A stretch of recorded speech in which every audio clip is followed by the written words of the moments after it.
സഹോദരങ്ങളെ, കുറെ നാളുകളായി കേൾക്കുന്ന ഒരു അപവാദമാണ് മുസ്ലിം സമൂഹത്തിനിടയിൽ ഇപ്പോൾ ഒരു പുത്തൻ വാദം ഉണ്ടായിട്ടുണ്ട്. ഒരു പുത്തൻ വാദം എന്താ?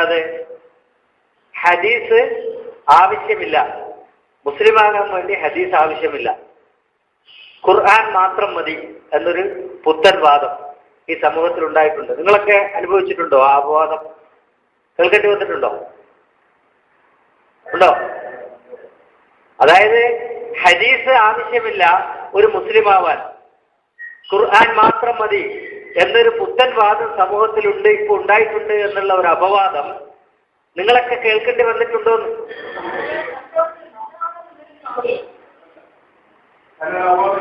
കേട്ടിട്ടുണ്ടല്ലോ, എല്ലാരും കേട്ടിട്ടുണ്ട്. ഹദീസ് വേണ്ട, ആവശ്യമില്ല എന്ന് പറഞ്ഞവരൊക്കെ അത് കേട്ടിട്ടുണ്ട്. എന്താണ് അതിന്റെ മറുപടി? എന്താണ് അതിന്റെ മറുപടി? ആ ഹദീസിന് ആധികാരികത ഇല്ലാത്തത് കൊണ്ടാണല്ലോ ഹദീസ് വേണ്ട എന്ന് പറഞ്ഞത്. പക്ഷെ ഇവിടെ ചോദ്യം, ഒരു വിഭാഗം പുത്തൻവാദികൾ സമൂഹത്തെ നശിപ്പിക്കാൻ, ഇസ്ലാമിനെ ഇല്ലാതാക്കാൻ വേണ്ടി, ഇസ്ലാമിന്റെ ആചാരാനുഷ്ഠാനങ്ങളെ ഇല്ലാതാക്കാൻ വേണ്ടി ഒരു കൃത്യമായ ചട്ടക്കൂട്ടിനകത്ത് ജീവിച്ചു പോരുന്ന ഒരു സാമുദായിക രീതിയെ ഉടക്കാൻ വേണ്ടി ഒരു പുത്തൻവാദം സമൂഹത്തിൽ ഉണ്ടായിട്ടുണ്ട് എന്നുള്ള അഭിപ്രായത്തെ, ആരോപണത്തെ, പരിഹാസത്തെ, അപവാദത്തെ ആദ്യം നേരിടേണ്ടത് എനിക്ക് തോന്നുന്നു അതൊരു പുത്തൻ വാദമാണോ എന്ന് പരിശോധിച്ചുകൊണ്ടാണ്. ആണോ അല്ലയോ? അതൊരു പുത്തൻ വാദമാണോ അല്ലയോ എന്നതാണ് ആദ്യം പരിശോധിക്കപ്പെടേണ്ടത്. ഞാൻ അതിനൊരു ശ്രമം നടത്തിയപ്പോൾ എനിക്ക് മനസ്സിലായത്, കേരളത്തിൽ ജീവിച്ചിരുന്ന ഒരു മഹാമനുഷ്യനെ ഇവരെല്ലാവരും കൂടി കൊന്നത് ഇതേ ആരോപണം കൊണ്ടാണ്. ആ കൊല നടന്നിട്ട് 2 പതിറ്റാണ്ട് കഴിഞ്ഞു. അപ്പൊ പതിറ്റാണ്ടുകൾ പഴക്കമുണ്ട് ഈ ആരോപണത്തിന് എന്ന് അവർ തന്നെ സമ്മതിക്കുന്നുണ്ട്, അല്ലേ? അപ്പൊ പുത്തൻ വാദമെന്ന് ഇന്ന് പറയാൻ പറ്റില്ല കുറഞ്ഞ പക്ഷം. കാരണം ഇവരൊരു മനുഷ്യനെ കൊന്നത് നിങ്ങൾക്ക് അങ്ങനെ ഒരു ഹദീസിനെ തെളിയിക്കാൻ പറ്റില്ല എന്ന് വാദിച്ചതിന്റെ പേരിലാണ് ആ മനുഷ്യനെ ഇവർ കൊന്നത്. അദ്ദേഹം ഒരു പതിറ്റാണ്ടോളം ആ വാദം ഈ സമൂഹത്തിൽ ഉന്നയിച്ച് ജീവിച്ചിരുന്നിട്ടുണ്ട്. അതിനുശേഷമാണ് കൊല്ലപ്പെട്ടത്. കൊല്ലപ്പെട്ടിട്ട് 2 പതിറ്റാണ്ട് കഴിഞ്ഞെങ്കിൽ മിനിമം 3 പതിറ്റാണ്ടായി കേരളക്കരയിൽ തന്നെ ഈ വാദം ഉണ്ടായിട്ട് എന്നാണ് അർത്ഥം. അപ്പൊ ഇതൊരു പുത്തൻ വാദം എന്ന് ഇന്ന് പറയാൻ പറ്റില്ല. ഇനി 1400 കൊല്ലത്തെ ചരിത്രം എടുക്കുമ്പോൾ 30 കൊല്ലം വളരെ ചുരുങ്ങിയ സമയമല്ലേ എന്നൊരു എതിരഭിപ്രായം ഉന്നയിക്കുകയാണെങ്കിൽ, ചേകന്നൂർ മൗലവിക്ക് ഈ സമൂഹങ്ങൾ ഏകകണ്ഠമായി കൊടുത്ത മറുപടിയിലുണ്ട് അന്നല്ല ഈ വാദം ഉരുത്തിരിഞ്ഞത് എന്ന ഒരു കാര്യം. ചേകന്നൂർ മൗലവിയുടെ ഓരോ ചോദ്യങ്ങൾക്കും കൃത്യമായി മറുപടിയും പറയാൻ ഇവർക്ക് കഴിഞ്ഞിരുന്നില്ല എന്നത് ഒരു വിരോധാഭാസം പോലെ. ഇന്ന് ചേകന്നൂർ മൗലവിയുടെ കൂടെ നിൽക്കുന്നവരാണ് ചേകന്നൂർ മൗലവിയുടെ പല അഭിപ്രായങ്ങൾക്കും മറുപടി പറയുന്നത്, അല്ലെ? മറ്റുള്ളവർക്ക് പറയാൻ കഴിഞ്ഞിട്ടില്ല. അവർ പറഞ്ഞ ഒരേ ഒരു മറുപടി എന്തായിരുന്നു എന്നറിയാമോ? ഇത് നൂറ്റാണ്ടുകളായി നിലനിൽക്കുന്ന വാദമാണ് ചേകന്നൂർ ഇപ്പൊ കൊണ്ടുവരുന്നത്, പുതിയതൊന്നുമല്ല എന്നാണ് അവർ മറുപടി പറഞ്ഞത്, അല്ലെ? നൂറ്റാണ്ടുകളായി ഭൂമിയുടെ പല രാജ്യങ്ങളിലും നിലനിൽക്കുന്ന വാദങ്ങൾ തന്നെയാണ് ചേകന്നൂർ കൊണ്ടുവന്നിരിക്കുന്നത്. ഇതിൽ പുതുമയൊന്നുമില്ല. ഇതിനൊക്കെ ഞങ്ങൾ പണ്ടേ മറുപടി പറഞ്ഞു കഴിഞ്ഞാണ്, അല്ലെങ്കിൽ ഞങ്ങളുടെ ആചാര്യന്മാർ പണ്ടേ മറുപടി പറഞ്ഞു കഴിഞ്ഞതാണ്. അപ്പൊ അതിനകത്ത് എന്താ അവർ പറയുന്നത്? ഇതൊരു പുത്തൻവാദമൊന്നുമല്ല. നൂറ്റാണ്ടുകളായി ഭൂമിയുടെ വിവിധ ഭാഗങ്ങളിൽ, വിവിധ ഭൂഖണ്ഡങ്ങളിൽ, അറബ് പ്രദേശങ്ങളിൽ ഇസ്ലാം എവിടെയൊക്കെ ചർച്ചയായോ അവിടെയൊക്കെ നിലനിന്നിരുന്ന ഒരു വാദം, ഒരു അഭിപ്രായം ആണ് ഹദീസ് ഇല്ലാതെ തന്നെ ഖുർആനിനെ മനസ്സിലാക്കാൻ പറ്റും, അങ്ങനെ ഭൂമിയിൽ ഇസ്ലാമിനെ സ്ഥാപിക്കാൻ പറ്റും എന്ന വാദം. ഈ വാദം ആരാ ഉന്നയിച്ചത്? അവര് തന്നെയാണ് പറഞ്ഞത്. ചേകന്നൂരിനെതിരായിട്ട് അവർ ഉന്നയിച്ച വാദമാണ്. ഇവിടെ പുത്തൻവാദം എന്ന് പറയുമ്പോൾ യഥാർത്ഥത്തിൽ ഇത് പുത്തൻവാദമല്ല എന്ന് വാദിക്കാൻ നമുക്ക് ധൈര്യം കിട്ടിയിട്ടില്ല. പക്ഷെ ആ വാദിച്ചവരുടെ വാക്കുകളിലുണ്ട് ഇത് പുത്തൻവാദമല്ല. അപ്പൊ പതിറ്റാണ്ടുകൾ കടന്ന് നൂറ്റാണ്ടുകൾക്കപ്പുറത്തേക്ക് ഈ വാദത്തിന് വേരുകളുണ്ട് എന്ന് തെളിയിക്കപ്പെടുകയാണ് അവിടെ ചെയ്യുന്നത്. ആണോ അല്ലയോ? ആണ്. അവിടെയും തീരുന്നില്ല വിഷയം. ഈ നൂറ്റാണ്ടുകളുടെ പഴക്കം എവിടെ വരെ പോകും? പരിശോധിച്ച് നോക്കിയാൽ നബിയുടെ കാലത്തോളം പോകും എന്നാണ് മനസ്സിലാവുന്നത്. എന്താ? ഇവര് പറയുന്നു ആ കാലത്ത് കുറെ വിഭാഗങ്ങൾ ഉണ്ടായിട്ടുണ്ട്. നബി മരിച്ച് പതിറ്റാണ്ടുകൾക്കകം. പതിറ്റാണ്ടുകൾ എന്ന് പറയാൻ പറ്റുമോ എന്ന് സംശയമാണ്. കാരണം 2 പതിറ്റാണ്ട് തികയുന്നതിന് മുമ്പേ അഭിപ്രായങ്ങൾ ഉണ്ടായിട്ടുണ്ട് എന്ന് പറയുന്നുണ്ട്. ഞങ്ങളുടെ പ്രദേശത്തുള്ള ഒരു പള്ളിയിൽ ഇടക്കാലത്ത് ഒരു ഇമാമ് ഒരബദ്ധം ചെയ്തു. അദ്ദേഹം ഇസ്ലാമിന്റെ ചരിത്രം പറയാൻ ശ്രമിച്ചു. മുഹമ്മദ് നബിയിൽ തുടങ്ങി, പിന്നെ അബൂബക്കർ സിദ്ദീഖ്, പിന്നെ ഉമർ, ഉസ്മാൻ, അലി, അങ്ങനെ പോകണമല്ലോ. അങ്ങനെ ഒരു 10-15 ആഴ്ചകൾ എടുത്തിട്ടാണ് അദ്ദേഹം ആ ചരിത്രം ഇങ്ങനെ പറഞ്ഞു വരുന്നത്. ആദ്യം നബി ജീവിച്ച ചരിത്രം പറഞ്ഞു, അതിനുശേഷം നബിയുടെ മരണത്തിന് ശേഷം അബൂബക്കർ തെരഞ്ഞെടുക്കപ്പെടുന്ന ചരിത്രം, അബൂബക്കറിനെ തെരഞ്ഞെടുക്കാൻ പോകുമ്പോൾ മദീനയുടെ ടൗൺ ഹാളിലുണ്ടായ അഭിപ്രായ വ്യത്യാസങ്ങൾ, അവിടെ അൻസാറുകൾ ഞങ്ങളാണ് ഭരണാധികാരികളാവേണ്ടത് എന്ന ആവശ്യം ഉന്നയിച്ചതും, പകരം ഉമർ കയറിയിട്ട് അതിന് പകരം സർവരാലും സ്വീകാര്യനായ സത്യസന്ധൻ എന്ന അപരനാമത്തിൽ അറിയപ്പെടുന്ന അബൂബക്കറാണ് അതിന് അനുയോജ്യൻ എന്ന് അവകാശവാദം ഉന്നയിച്ചതും അത് അംഗീകരിക്കപ്പെട്ടതുമൊക്കെ ആ ചരിത്രം പറഞ്ഞു. അവിടെ ഒരു ഭാഗത്ത് അൻസാറുകളും മറുഭാഗത്ത് മുഹാജിറുകളും അണിനിരക്കുകയാണ്. മുഹാജിറായ ഉമർ മുഹാജിറായ അബൂബക്കറിന് വേണ്ടി ശബ്ദമുന്നയിച്ചു, ശബ്ദമുയർത്തി. അങ്ങനെ അബൂബക്കർ തെരഞ്ഞെടുക്കപ്പെട്ടു. ആ ചരിത്രം പറഞ്ഞു. 2.5 വർഷത്തിന് ശേഷം ഉമർ അധികാരത്തിൽ വന്ന ചരിത്രം പറഞ്ഞു. പിന്നെ ഉമറിന് ശേഷം ഒരു പാനൽ ഉണ്ടാക്കിയിട്ട് ആ പാനലിൽ നിന്ന് ഉസ്മാൻ വന്ന ചരിത്രം പറഞ്ഞു. പിന്നെ അലിയെ തിരഞ്ഞെടുക്കുകയും അലിയെ മുആവിയ നിഷേധിച്ചതുമായ ചരിത്രം പറഞ്ഞു. അലിയെ ഉമറിനാൽ ഷാമിൽ നിയോഗിക്കപ്പെട്ട ഗവർണറായ മുആവിയ, അവിടെ മുആവിയയെ ആ ഗവർണർ സ്ഥാനത്ത് നിന്ന് ഒഴിയാൻ വേണ്ടി അലി 6 പ്രാവശ്യം 1 മാസത്തോളം ദൂരം സഞ്ചരിച്ച് വരേണ്ട അത്രയും ദൂരത്തുള്ള നാട്ടിലേക്ക് 6 പ്രാവശ്യം ആൾക്കാരെ അയച്ചിട്ടും തിരിച്ചു വന്നിട്ട് മുആവിയ ആ സ്ഥാനം ഒഴിഞ്ഞു കൊടുത്തില്ല. പകരം മുആവിയ അലിയെതിരെ യുദ്ധത്തിന് പുറപ്പെട്ടു. മാത്രമല്ല മുആവിയ തന്റെ അധികാര പ്രദേശത്ത് സ്വന്തമായ ഒരു ഭരണരീതിയും സ്വന്തമായ ഒരു അധികാര കേന്ദ്രവും ഒരു സ്വാധീന വലയവും സൃഷ്ടിച്ചിരുന്നു എന്നൊക്കെ പറഞ്ഞു. പിറ്റത്തെ ആഴ്ച ഞങ്ങളൊക്കെ ഇങ്ങനെ കാത്തിരിക്കുകയാണ് ഇതിന്റെ ബാക്കി പറയുന്നു കരുതിയിട്ട്. പിറ്റത്തെ ആഴ്ച വന്നിട്ട് ഈ മനുഷ്യൻ നേരെ വേറൊരു വിഷയത്തിലേക്ക് കടന്നു. ഞങ്ങൾക്കറിയാൻ ചരിത്രം അവിടെ നിൽക്കുന്നില്ല. ചരിത്രം പിന്നെയും പോവാണ് മുമ്പോട്ട്. ഇദ്ദേഹത്തിന്റെ വാക്കുകളിലെ പ്രയോഗങ്ങളിലെ ചില സൂക്ഷ്മ വശങ്ങൾ നിരീക്ഷിച്ചിരുന്നു നമ്മൾ. എന്താ, അബൂബക്കർ സിദ്ദീഖ് എന്ന് പറയുമ്പോൾ റളിയല്ലാഹു അൻഹു എന്ന് പറയുക, ഉമർ, ഉസ്മാൻ, അലി ഒക്കെ റളിയല്ലാഹു അൻഹു. ചിലപ്പോ കുറച്ചും കൂടി ആദരവോടുകൂടി കറമല്ലാഹു വജ്ഹഹു എന്ന് പറയും. പക്ഷെ മുആവിയയുടെ പേര് പറയുമ്പോൾ റളിയല്ലാഹു അൻഹു ഇല്ല. അപ്പൊ സ്വാഭാവികമായും ഇത് കേൾക്കാൻ ഞങ്ങൾ താല്പര്യത്തോടെ ഇരുന്നു. ഇതൊന്ന് നിന്നുപോയി കഴിഞ്ഞപ്പോൾ ഞങ്ങളൊരു ആധിയോടുകൂടി അദ്ദേഹത്തിന്റെ വീട്ടിൽ, നിങ്ങളുടെ നാട്ടിലുള്ള വീട്ടിലേക്ക് ഞങ്ങൾ പോയി അന്വേഷിച്ചു പോയി. അവിടെ പോയപ്പോൾ അദ്ദേഹം പറഞ്ഞു, ഇനി ഇത് പറയാൻ പാടില്ല എന്ന് പറഞ്ഞിരിക്കുകയാണ് കമ്മിറ്റി. ഇതിന്റെ ബാക്കി പറയാൻ പാടില്ല എന്ന് പറഞ്ഞിരിക്കുകയാണ് കമ്മിറ്റി. അപ്പൊ ഞങ്ങൾ ചോദിച്ചു, സ്വകാര്യമായിട്ട് പറഞ്ഞുകൂടെ? ഞാനതിന് തയ്യാറില്ല എന്ന് പറഞ്ഞു. ഞങ്ങൾ അതിനുശേഷം അദ്ദേഹത്തോട് ചോദിച്ചു, എവിടെ നിന്നാണ് താങ്കൾ ഈ ചരിത്രത്തിന്റെ റഫറൻസ് എടുത്തിരിക്കുന്നത്? അപ്പൊ പറഞ്ഞു, വലിയ ബുദ്ധിമുട്ടൊന്നുമില്ല, അബ്ദുല്ലാ മൗദൂദി എഴുതിയിരിക്കുന്ന ഖിലാഫത്തും രാജവാഴ്ചയും എന്ന പുസ്തകം എടുത്തു നോക്കിയാൽ അതിൽ കിട്ടും. അപ്പൊ നോക്കുമ്പോൾ വ്യക്തമായിട്ട് മനസ്സിലാകും, അന്നേ ഉണ്ട് ഇതൊക്കെ. ആ അഭിപ്രായ വ്യത്യാസത്തിന്റെ കാലത്ത് ഇസ്ലാമിനെ പ്രതിനിധീകരിക്കുന്ന വളരെ ശുഷ്കമായ ഒരു ജനവിഭാഗം അന്ന് ഭൂമിയിൽ ജീവിച്ചിരുന്നു. ആ ജനവിഭാഗം വല്ലാത്ത സമ്മർദ്ദത്തിലായിരുന്നു, ഭയപ്പാടിലായിരുന്നു, വിഷമത്തിലായിരുന്നു. സൗകര്യങ്ങളെല്ലാം നിഷേധിക്കപ്പെട്ട രീതിയിൽ, സമൂഹത്തിൽ ഒറ്റപ്പെടുത്തപ്പെട്ട രീതിയിൽ അവർ നിലനിന്നിരുന്നു എന്ന് ആ ചരിത്രത്തിൽ മനസ്സിലാക്കാൻ കഴിയും. മീൻസ് ഖുർആൻ പേര് പലതും പറയാം, മുഅ്തസിലുകൾ എന്ന് പറയാം, ഹവാരിജികൾ എന്ന് പറയാം, പലതും പറഞ്ഞു. പിന്നെ ഇലൽ ഹുക്മു ഇല്ലാ ലില്ലാഹ് വളരെയേറെ അധിക്ഷേപിക്കപ്പെടുന്ന ഒരു വാക്കായിട്ടാണ് ഇന്ന് ജനം കൊണ്ട് നടക്കുന്നത്. ഇലൽ ഹുക്മു ഇല്ലാ ലില്ലാഹ് എന്താണ് അതിന്റെ അർത്ഥം? ദൈവിക വ്യവസ്ഥിതിയാണ് ഈ ഭൂമിയിൽ മാറ്റങ്ങൾ വരുത്താൻ ഉചിതമായത് എന്ന് വേണമെങ്കിൽ ട്രാൻസ്ലേറ്റ് ചെയ്യാം. ഒരുപക്ഷെ ആ വിഭാഗം അവകാശപ്പെട്ടിരിക്കുക എന്താണ്? എല്ലാ അവകാശങ്ങളും, എല്ലാ ആധിപത്യങ്ങളും, എല്ലാ അധികാരങ്ങളും ആരിലേക്ക് ചെല്ലണം? ദൈവത്തിലേക്ക് ചെല്ലണം. തെറ്റാണോ ആ അവകാശവാദം? അവിടെ അവർക്കെതിരെ നിലകൊണ്ട വിഭാഗം എന്തായിരിക്കും പറഞ്ഞിരിക്കുക? ആലോചിച്ച് നോക്കണം. പറഞ്ഞിരിക്കുക സ്വാഭാവികമായിട്ടും അതിന് പകരം മറ്റൊരു വ്യവസ്ഥിതി ആ സ്ഥാനം ഏറ്റെടുക്കണമെന്നല്ലേ പറയുക. അപ്പോ ഈ വാദത്തിന് നബിയുടെ കാലത്തോളം ചരിത്രമുണ്ട് എന്ന് വരുന്നു. ആണല്ലോ. നാട്ടിൽ നടക്കുന്ന ഖുർആൻ ക്ലാസ്സുകളൊക്കെ കയറി ഇറങ്ങി നടന്ന ഒരു കാലം ഉണ്ടായിരുന്നു എനിക്ക്.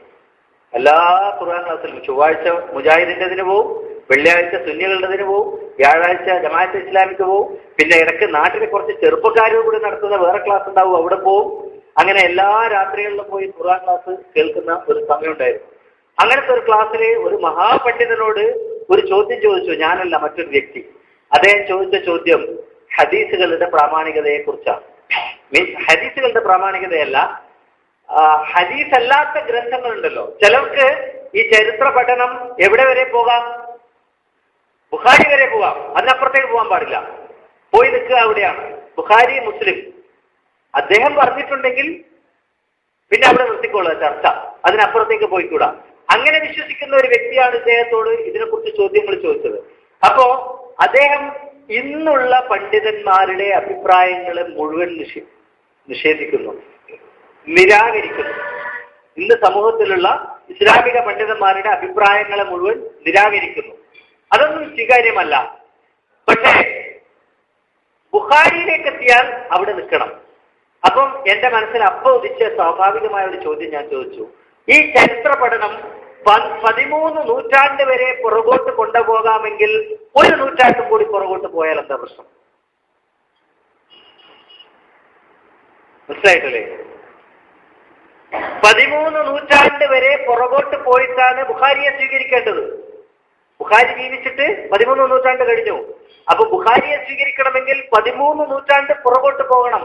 അതിനുശേഷം പറഞ്ഞതൊന്നും സ്വീകാര്യമല്ല, സഹീഹല്ല. എങ്കിൽ ബുഖാരിയെ വഴിയിൽ നിർത്തി പിന്നെയും പുറകോട്ട് പോയാൽ എന്താ പ്രശ്നം? നബി വരെ പോയിക്കൂടെ? നബി ഇത് പറഞ്ഞിട്ടുണ്ടോ എന്ന് പരിശോധിച്ചുകൂടെ നമുക്കും കൂടെ? ന്യായമായ ഒരു ചോദ്യമാണ്. ആ ചോദ്യം ചോദിച്ചപ്പോ ആ മനുഷ്യൻ ഇപ്പൊ തൊട്ട് ഇവിടെ താഴെ ഇരുന്നിട്ട് പിന്നെ എന്റെ ബഹുമാന്യനായ ഒരു സഹോദരൻ ഒരനുഭവം പറയുകയുണ്ടായി.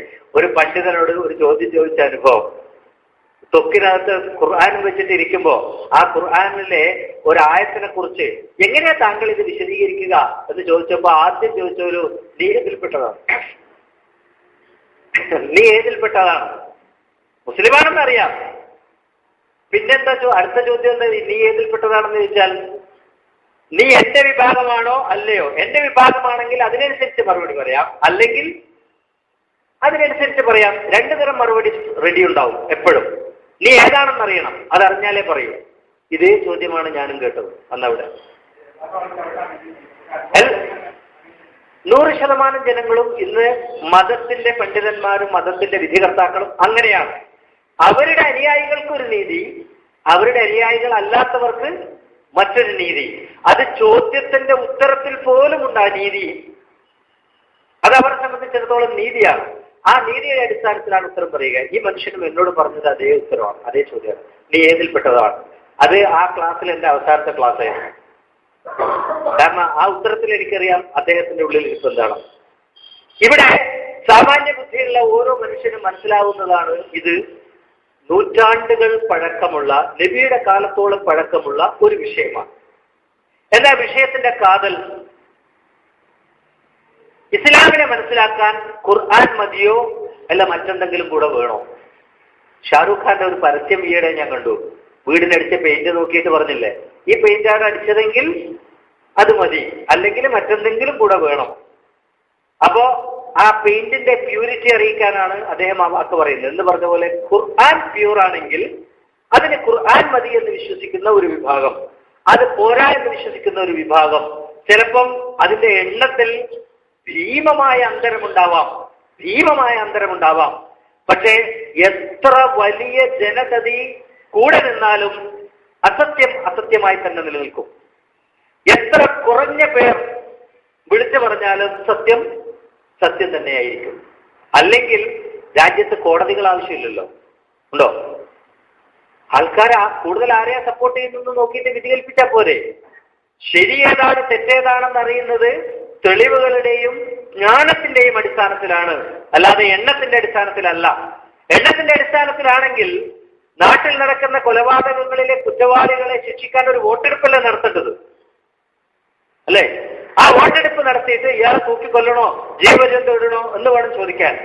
അപ്പൊ ശരി തെറ്റുകൾ അറിയുന്നത് ആളുകളുടെ എണ്ണത്തിന്റെ അടിസ്ഥാനത്തിലല്ല എന്നതാണ് വ്യക്തം. ഇവിടെ ഞാൻ ഈ വിഷയം എടുത്തു വെക്കുമ്പോൾ നിങ്ങളാരും തെറ്റിദ്ധരിക്കേണ്ട. നൂറ്റാണ്ടുകളോ സഹസ്രാബ്ദങ്ങളോ പഴക്കമുള്ള ഒരു വിഷയത്തിന് ഒരു 10-15 മിനിറ്റ് കൊണ്ട് ഒരു പരിസമാപ്തി കുറിച്ച് കളയാമെന്നുള്ള വ്യാമോഹത്തിലൊന്നുമല്ല ഞാൻ ഈ വിഷയം ഇവിടെ എടുത്തു വെക്കുന്നത്. എത്ര തന്നെ പറഞ്ഞാലും ഈ വിഷയം ബാക്കിയായിരിക്കും. കാരണം മനുഷ്യന്റെ ജ്ഞാനത്തെ പോലെ തന്നെ പ്രബലമാണ് അജ്ഞാനവും, വിവരത്തെ പോലെ തന്നെ പ്രബലമാണ് വിവരക്കേടും. ഒരർത്ഥത്തിൽ ഇരുട്ടും വെളിച്ചവും ഒരേപോലെ ഭൂമിയിൽ നിലനിൽക്കും എന്ന് മാത്രമല്ല, ഇരുട്ട് നിലനിന്നാലേ വെളിച്ചത്തിന് അതിൻ്റെതായ വാല്യൂ ഉണ്ടാവും.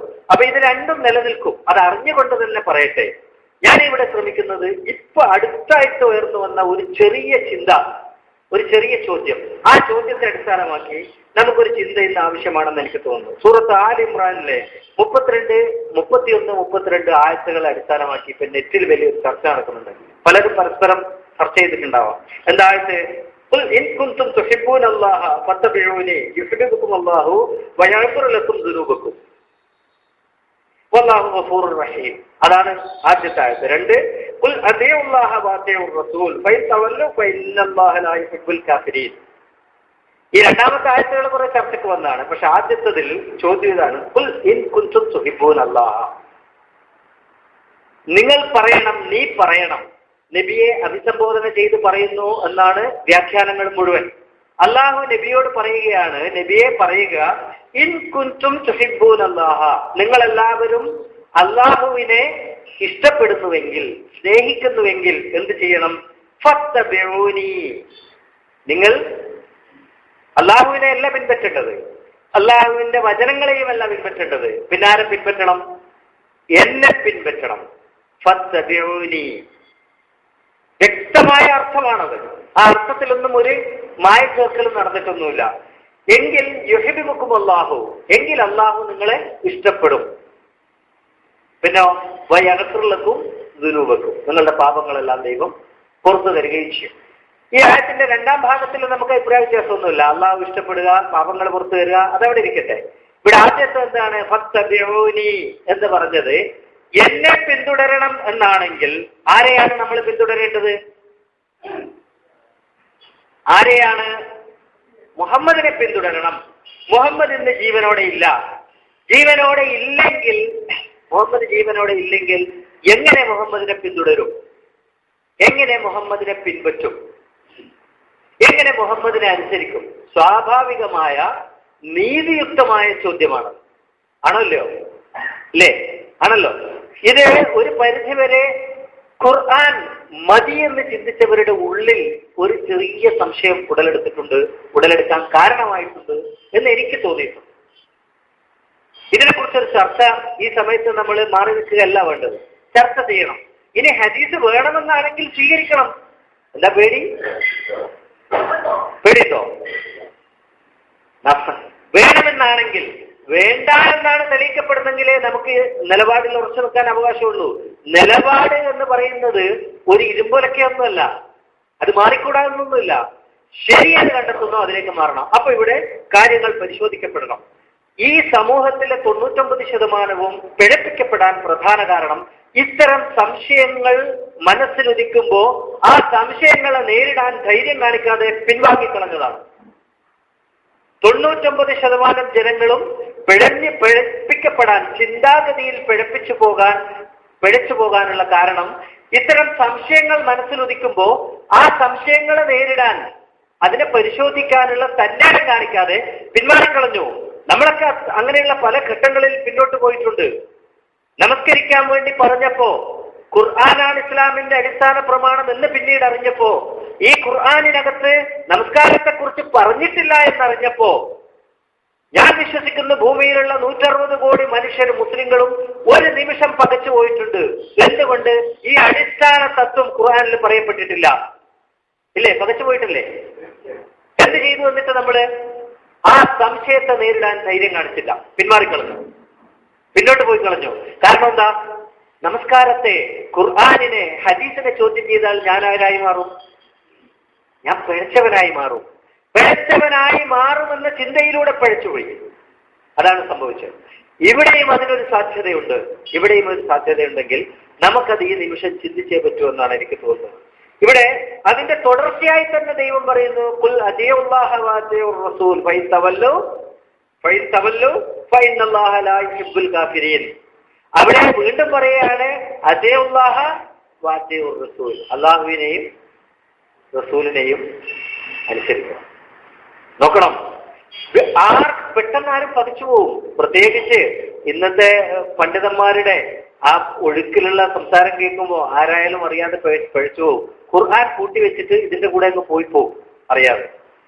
അവിടെ ഒരു സൂക്ഷ്മത നമുക്ക് ആവശ്യമായതുകൊണ്ടാണ് ഞാൻ ഈ ചർച്ചയിലേക്ക് വരുന്നത്. ഇവിടെ വിഷയം പിൻപറ്റുക, അനുസരിക്കുക, ഇത് രണ്ടാണ് വിഷയം. പിൻപറ്റുക, അനുസരിക്കുക, ഇത് രണ്ടാണ് വിഷയം. എനിക്ക് എന്റെ ശൈലി വളരെ വ്യത്യസ്തമാണ്. നിങ്ങൾക്ക് എല്ലാവർക്കും അറിയാം. ഞാനൊരു മതപ്രഭാഷണത്തിന്റെ ശൈലിയിലോ ഒരു വാദപ്രതിവാദത്തിന്റെ ശൈലിയിലോ പ്രസംഗിക്കാൻ ഞാൻ പഠിച്ചിട്ടില്ല. എനിക്ക് ലോജിക്കലായിട്ട് കാര്യങ്ങൾ അവതരിപ്പിക്കാനാണ് എനിക്കിഷ്ടം. അതുകൊണ്ട് തന്നെ വളരെ ആത്മാർത്ഥതയോടുകൂടി ഇത് ശ്രദ്ധിച്ചിരുന്നാലേ ഒരുപക്ഷെ കാര്യങ്ങളിലേക്ക് നമുക്കെത്താൻ കഴിയും. ഇവിടെ മുഹമ്മദ് നബിയെ പിൻപറ്റുക, മുഹമ്മദ് നബിയെ അനുസരിക്കുക എന്ന വ്യക്തമായ കൽപ്പന ഖുർആനിലുണ്ട് എന്ന് തെളിയിക്കപ്പെടുകയാണ്. എന്താ ആദ്യം പറഞ്ഞത്? എന്താണ്? ഫത്തബിഊനി, പിന്നെയോ അതിഉല്ലാഹ വഅതിഉർ റസൂൽ. ഈ കടമ്പ നമുക്ക് കടക്കണമെങ്കിൽ ഇത് ഉപയോഗിച്ചുകൊണ്ടാണ് ഇന്നത്തെ പ്രചാരണം മുഴുവൻ. എന്താ പറയുന്നത്? ഹദീസിന് ഖുർആനിൽ തന്നെ തെളിവുണ്ട്. വ്യക്തമായ തെളിവ് തന്നെയല്ലേ? അല്ലെ, വ്യക്തമായ തെളിവല്ലേ? ഇതുപയോഗിച്ചിട്ട് ഖുർആനാണ് ഇസ്ലാമിന്റെ ദൈവിക വ്യവസ്ഥിതിയുടെ പ്രമാണം എന്ന ചട്ടക്കൂടിനെ പൊളിച്ചുകൊണ്ട് പ്രമാണം എന്ന കാഴ്ചപ്പാടിനെ ഖുർആനിന്റെ പുറത്തേക്ക് കൊണ്ടുപോവുകയാണ് ചെയ്യുന്നത്. സത്യത്തിൽ മനസ്സിലാക്കണം, ഈ പുറത്തേക്കുള്ള ഒഴുക്കിനൊരു പ്രത്യേകതയുണ്ട്. എന്താണ്? പതുക്കെ പതുക്കെ ആ ഒഴുക്ക് അതിന്റെ യഥാസ്ഥാനത്തെ മുഴുവൻ ശൂന്യമാക്കിക്കൊണ്ട് മറ്റൊരു സ്ഥാനത്തേക്ക് ആയിത്തീരും. അങ്ങനെ ആയിക്കൊണ്ടിരിക്കുകയാണ് ഇപ്പം.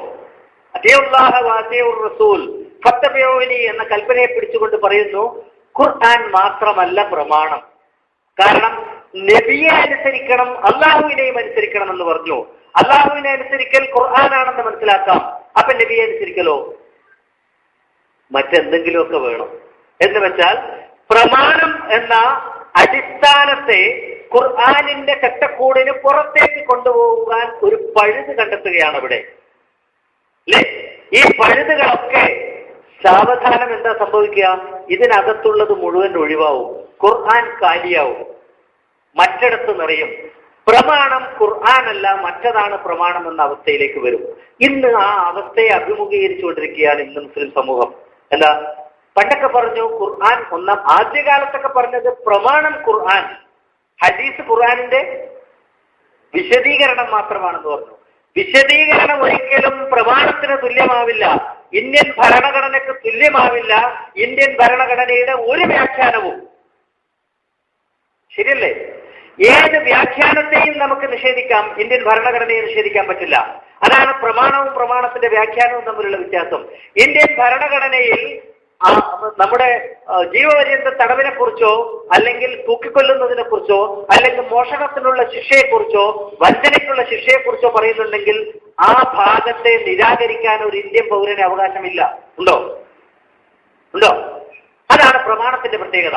പക്ഷെ ആ പ്രമാണത്തിന് ഒരുപക്ഷെ ഒരു സുപ്രീം കോടതി ജസ്റ്റിസ് എഴുതിയിരിക്കുന്ന വ്യാഖ്യാനം, ഒരു ഇന്റർപ്രിട്ടേഷനിൽ പറയുന്ന ഭാഗം നമുക്ക് നിരാകരിക്കാം. അത് അങ്ങനെയല്ല, അത് തെറ്റാണെന്ന് നമുക്ക് പറയാം. അതാണ് വ്യാഖ്യാനം, അല്ലെ? അങ്ങനെയല്ലേ? അപ്പൊ ആദ്യകാലത്ത് പറഞ്ഞത് ഖുർആനിന്റെ വ്യാഖ്യാനമാണ് ഹദീസുകൾ എന്നാണ്. പിന്നെ കുറെ കഴിഞ്ഞപ്പോ പറഞ്ഞു ഇസ്ലാമിന് 2 പ്രമാണങ്ങളുണ്ട്.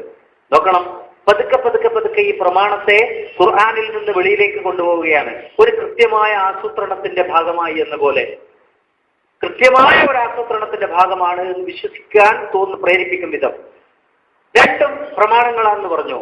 അപ്പോഴും പറഞ്ഞു ഒന്നാം പ്രമാണം ഖുർആനാണ്, രണ്ടാം പ്രമാണമാണ് ഹദീസ്.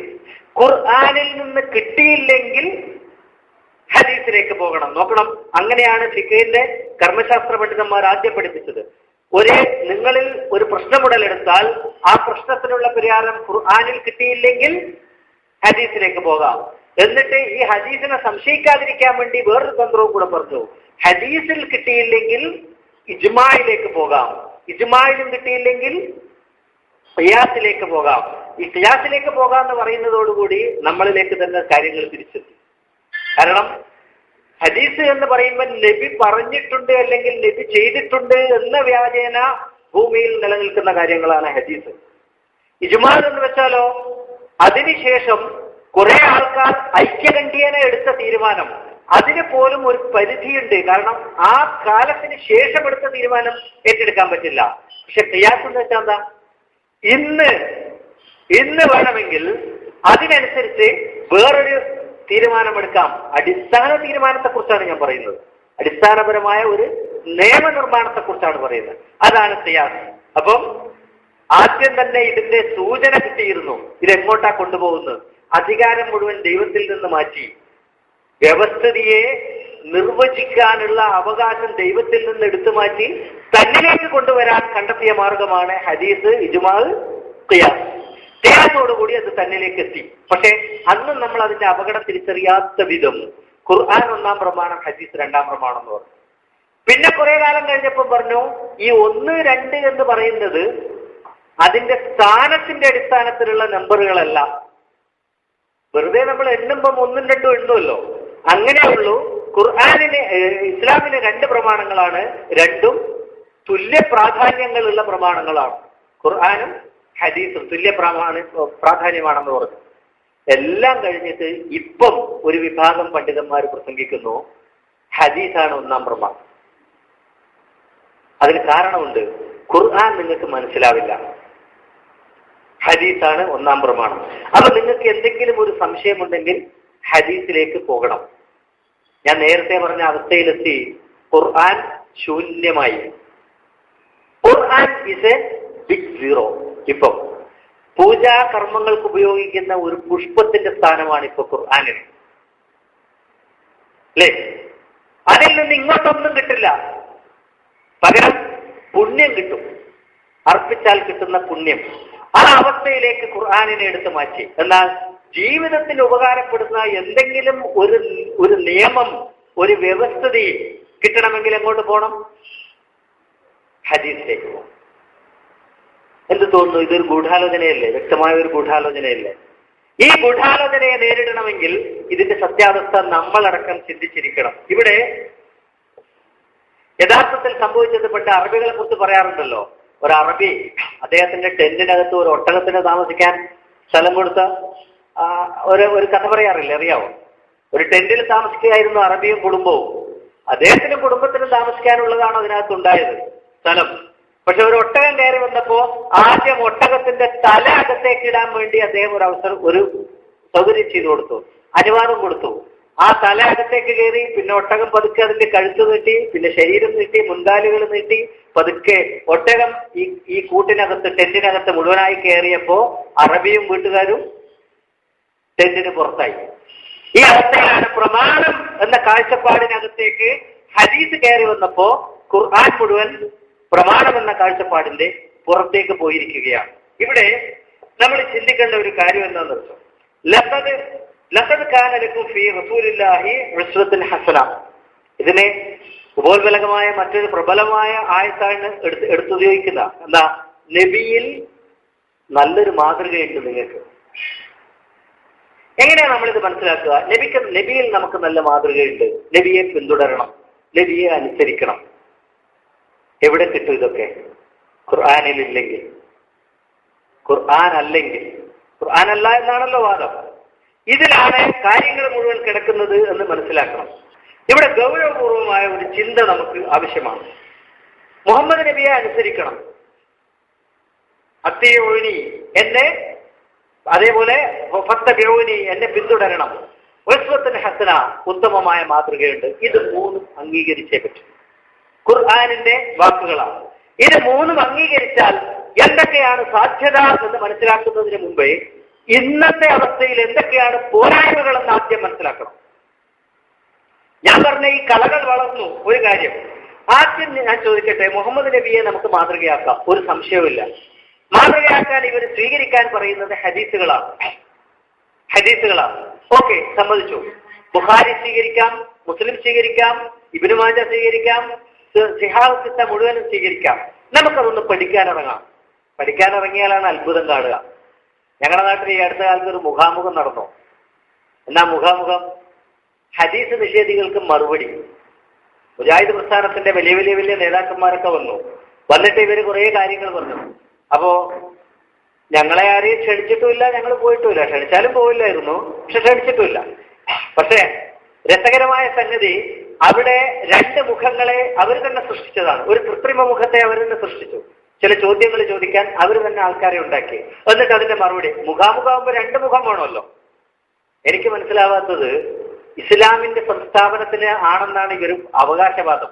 ഇസ്ലാമിന്റെ അടിസ്ഥാന സ്വഭാവമാണ് സത്യസന്ധത. ആ സത്യസന്ധത നശിപ്പിച്ചിട്ട് ഏത് ഇസ്ലാമാണ് ഇവർ സ്ഥാപിക്കാൻ പോകുന്നത് എനിക്ക് മനസ്സിലായിട്ടില്ല. ഇതിന്റെ നോട്ടീസ് അടിക്കുമ്പോൾ മുഖാമുഖം എന്ന പേര് വെക്കണമെങ്കിൽ മറ്റേ മുഖത്തോട് സമ്മതം ചോദിക്കണ്ടേ? അതുപോലും ചോദിച്ചിട്ടില്ല. അതാണ് സത്യസന്ധത.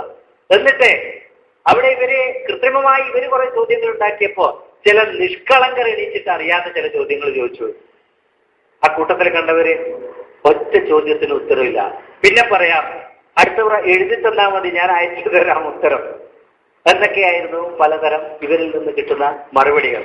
എന്താ കാരണം? അതാണ് ഏറ്റവും രസകരമായ സംഗതി. ഹദീസിനെ ശരിയാണെന്ന് സ്ഥാപിക്കാൻ വേണ്ടി ഇവര് കുറെ ഹദീസ് പറഞ്ഞു കൊടുത്തു മുമ്പിലിരുന്നവർക്ക്. ഈ ഹദീസ് അംഗീകരിച്ച ഒരു മനുഷ്യരും ഇതുവരെ നേർക്കുനേരെ ഒരു ഹദീസ് കേട്ടിട്ടില്ല. അതിൽ നിന്നുള്ള നിയമങ്ങളെ കേട്ടിട്ടുള്ളൂ. നിങ്ങൾ ചിന്തിച്ചിട്ടുണ്ടോ? ഹദീസ് പ്രമാണമെന്ന് ആണെന്ന് അവകാശപ്പെടുന്ന മുജാഹിദോ ജമാഅത്തോ സുന്നിയോ സാധാരണക്കാരനോട് ചോദിച്ചു നോക്കുക, ഒരു ഹദീസ് പറയാൻ പറഞ്ഞു നോക്കിയേ. ഒറ്റ ഹദീസ് അവർ കേട്ടിട്ടില്ല. പകരം എന്താ? ആ ഹദീസിൽ നിന്ന് ഡിറൈവ് ചെയ്തെടുത്ത ഒരു നിയമം പറയും. ആര്? ഇവരുടെ നേതാവ്. ആ നേതാവ് പറഞ്ഞു കൊടുത്ത നിയമം അറിയാം. എന്താ നിയമം? ഒറ്റ എരിപ്പില് 3 ചൊല്ലിയാൽ ത്വലാഖായി. ഇതെല്ലാവർക്കും അറിയാം. എന്താ തെളിവ്? ഹദീസിലുണ്ട്. ഏത് ഹദീസിലാന്ന് ചോദിച്ചു നോക്കിയാൽ അതറിയില്ല. ഒറ്റ ഹദീസും പഠിച്ചിട്ടില്ല. ശരിയല്ലേ? അതായത് ഹദീസ് കൂടുതൽ പഠിച്ചിരിക്കുന്നത് ഹദീസ് വേണ്ടെന്ന് പറയുന്നവരാ, വേണമെന്ന് പറയുന്നവരല്ല. അതെങ്ങനെ സംഭവിക്കൂ? ഇത് പഠിച്ച വേണ്ടെന്ന് പറഞ്ഞു അറിയാതെ. പഠിക്കാത്തതുകൊണ്ടാണ് ഇപ്പൊ അതിന്റെ കൂടെ നിൽക്കുന്നത്. ഇവര് ഈ കൂടെ നിന്ന ചില ആൾക്കാരോട്, ഇവർ വന്നവരോട് ഇവർ കുറെ ഹദീസ് പറഞ്ഞു ചോദിച്ചപ്പോ അവരിങ്ങോട്ട് സംശയങ്ങൾ അവർക്ക് ആദ്യമായിട്ട്. ഒരു 4 ദിവസം കഴിയുമ്പോൾ ഞങ്ങളെ ഓരോരാൾ കണ്ടിട്ട് ചോദിക്കുകയാണ്, അല്ല ഇങ്ങനൊരു ഹദീസ് കിട്ടുമല്ലോ, അത് നമുക്ക് വിശ്വസിക്കാൻ പറ്റുമോ? നമ്മളോട് ചോദിക്കാം. ഇന്നലെ അവർക്ക് ഹദീസിന് സംശയമില്ലായിരുന്നു. ഈ ഹദീസ് പഠിപ്പിക്കുന്ന സംശയം വരാൻ തുടങ്ങി അവർക്ക്. അപ്പോ ഹദീസിനെ നിഷേധിക്കാൻ നല്ല വഴി അത് പഠിപ്പിച്ചു കൊടുത്താൽ മതി.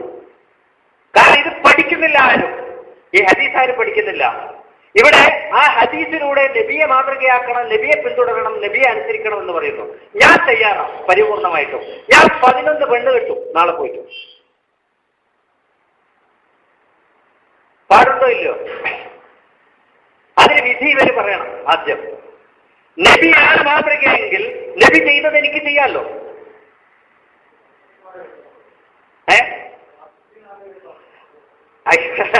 നബി ചെയ്തത്രയും മതി.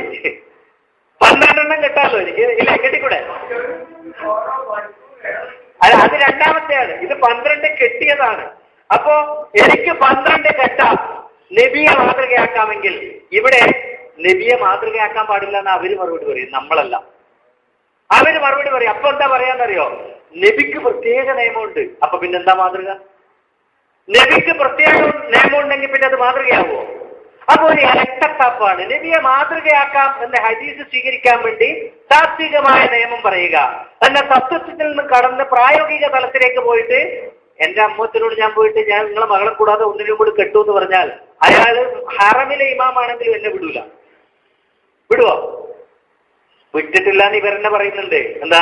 ഈ 12 കെട്ടിയ നബിയുടെ അടുത്ത് പോയിട്ട് അലി പറഞ്ഞോലും ഞാൻ വേറെ കെട്ടാൻ പോവാ. അപ്പൊ നബി പറഞ്ഞോലും അത് പറ്റൂല, എന്റെ മകളെ മൊഴി ചൊല്ലിയിട്ട് മതിയെന്ന്. അപ്പൊ നബി സ്വാർത്ഥനായി. ആ സ്വാർത്ഥത എനിക്ക് മാതൃകയാക്കാമല്ലോ. ആ സ്വാർത്ഥത മാതൃകയാക്കിക്കൂടെ എനിക്ക്? ഈ ഹദീസിൽ നിന്ന് മാതൃക എടുക്കാമെങ്കിൽ അതും പറ്റില്ല. അത് നബിക്ക് പ്രത്യേകമുള്ളതാണ്. പിന്നെ ഇദ്ദേഹം പറഞ്ഞ കാര്യം എന്താ?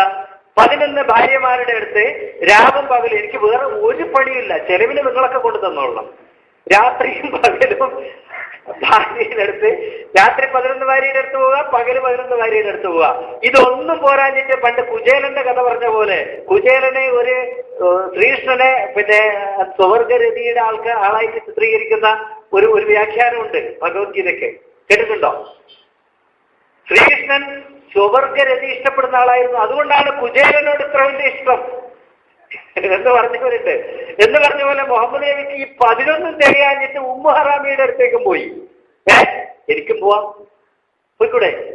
എങ്ങനെയാണ് ഇവര് നിഷേധിക്കുക? പാടില്ലാത്ത എങ്ങനെ പറയും? പാടില്ല എന്ന് പറയുന്നത് ഇവര് തന്നെയാണ്.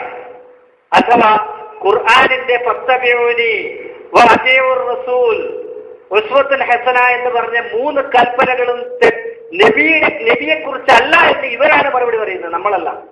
മനസ്സിലാക്കണം. ഞാനിത് വ്യക്തമായി ഇവിടെ പറയുന്നത് എന്തിനാണെന്നറിയോ? ഇന്നല്ലെങ്കിൽ നാളെ നിങ്ങളുടെ ചെവിയിലേക്ക് ഉടനെ വരാൻ പോകുന്ന ഒരു വാദം, ഇന്ന് നെറ്റിലുള്ള വാദമാണത്. ഇത് നാളെ വരാൻ പോവാ. അതുകൊണ്ട് ഞാൻ ഒരു മുഴം മുന്നേ എറിഞ്ഞേ ഉള്ളൂ. ഇത് തിരിച്ചറിയണം. എന്തൊക്കെയാണ് നബിയെ കുറിച്ച് പറയുന്നത്? ഉമ്മു ഹറാമി ഒന്നും തീരുന്നില്ല. സഫിയ ഇല്ലേ, അധികവും പെണ്ണുങ്ങളുമായി ബന്ധപ്പെട്ടതാണ്. നബിയെ കുറിച്ച് അപവാദം പറയുന്നത് മുഴുവൻ പെണ്ണുങ്ങളെ കുറിച്ചാണ് അല്ലേ? സഫിയയുടെ ഭർത്താവും ആങ്ങളമാരും ഉപ്പാവും എല്ലാവരും മരിച്ച രാത്രിയിൽ തന്നെ, അതേ രാത്രിയിൽ തന്നെ നബി ആ സ്ത്രീയുടെ കൂടെ ഫസ്റ്റ് നൈറ്റ് ആഘോഷിച്ചിട്ടുണ്ടെങ്കിൽ നിക്കാഹ് കഴിക്കാതെയാണ് ആഘോഷിച്ചതെന്ന് സമ്മതിക്കണം അല്ലേ? കാരണം നിക്കാഹ് ഹറാമായ സമയമാണത്. നിക്കാഹ് കഴിക്കണമെങ്കിൽ ഇവർക്ക് ഇദ്ദ കഴിയണ്ടേ? അവ ഇദ്ദ കഴിഞ്ഞിട്ടില്ല. ഇദ്ദ കഴിയാതെ നബി എങ്ങനെയാണ് ഇതൊക്കെ കൂട്ടിയോജിപ്പിക്കുക എന്ന് എനിക്ക് മനസ്സിലായിട്ടില്ല. എന്റെ ബുദ്ധിയുടെ ചെറുപ്പം കൊണ്ടാണോ എന്നറിയില്ല. അപ്പോ ഇതൊക്കെ അവരുടെ മുന്നിലേക്ക് വെച്ച് അവരിങ്ങോട്ട് തരുന്ന മറുപടിയാണ്. നബിക്ക് പ്രത്യേക ഒരു നിയമമുണ്ട്. നബിക്ക് 4 അല്ല 40 കെട്ടാം. ആരോ പറഞ്ഞ 44. ആ കണക്ക് എന്താവെന്ന് പറഞ്ഞതെന്ന് എനിക്ക് മനസ്സിലായില്ല.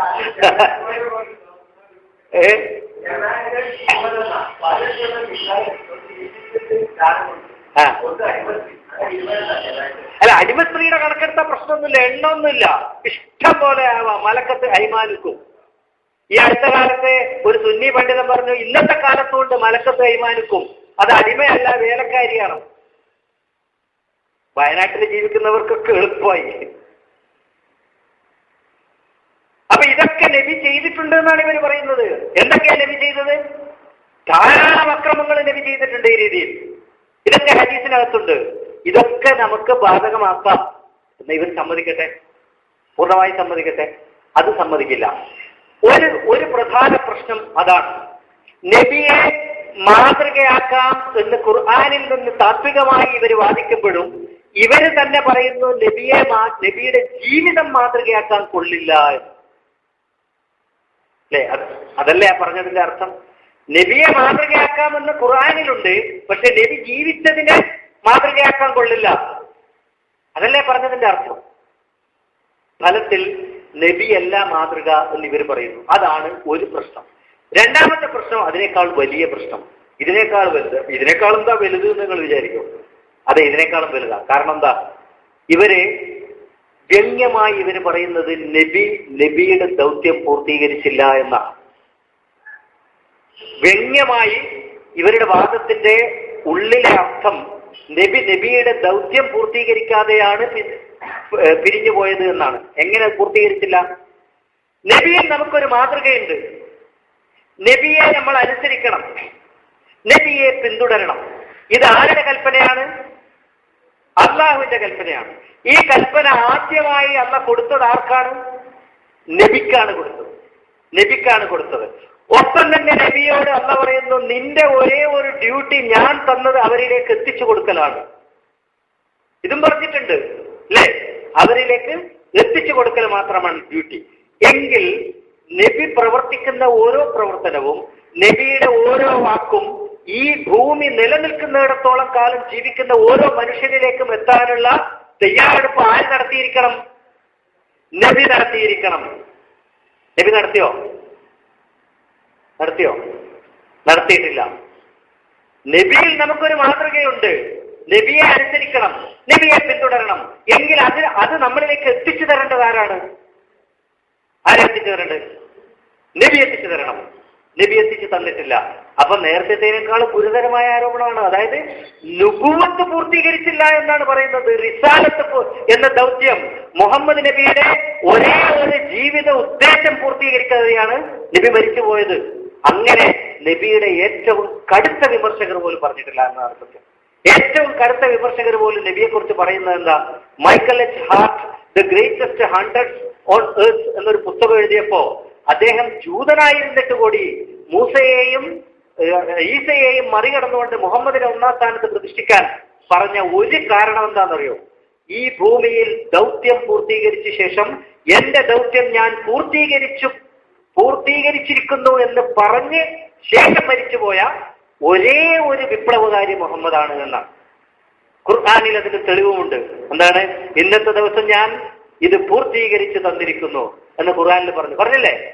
അപ്പോ ഈ നബിയുടെ ഏറ്റവും വലിയ വിമർശകനും ക്രിട്ടിക്കുമായിരിക്കുന്നവർ പോലും സമ്മതിക്കുന്ന ഒരു കാര്യമാണ്, നബിയുടെ ദൗത്യം ശരിയാവട്ടെ തെറ്റാവട്ടെ, ആ ദൗത്യം, ആ സന്ദേശം പൂർത്തീകരിച്ചിട്ടാണ് നബി മരിച്ചുപോയത്.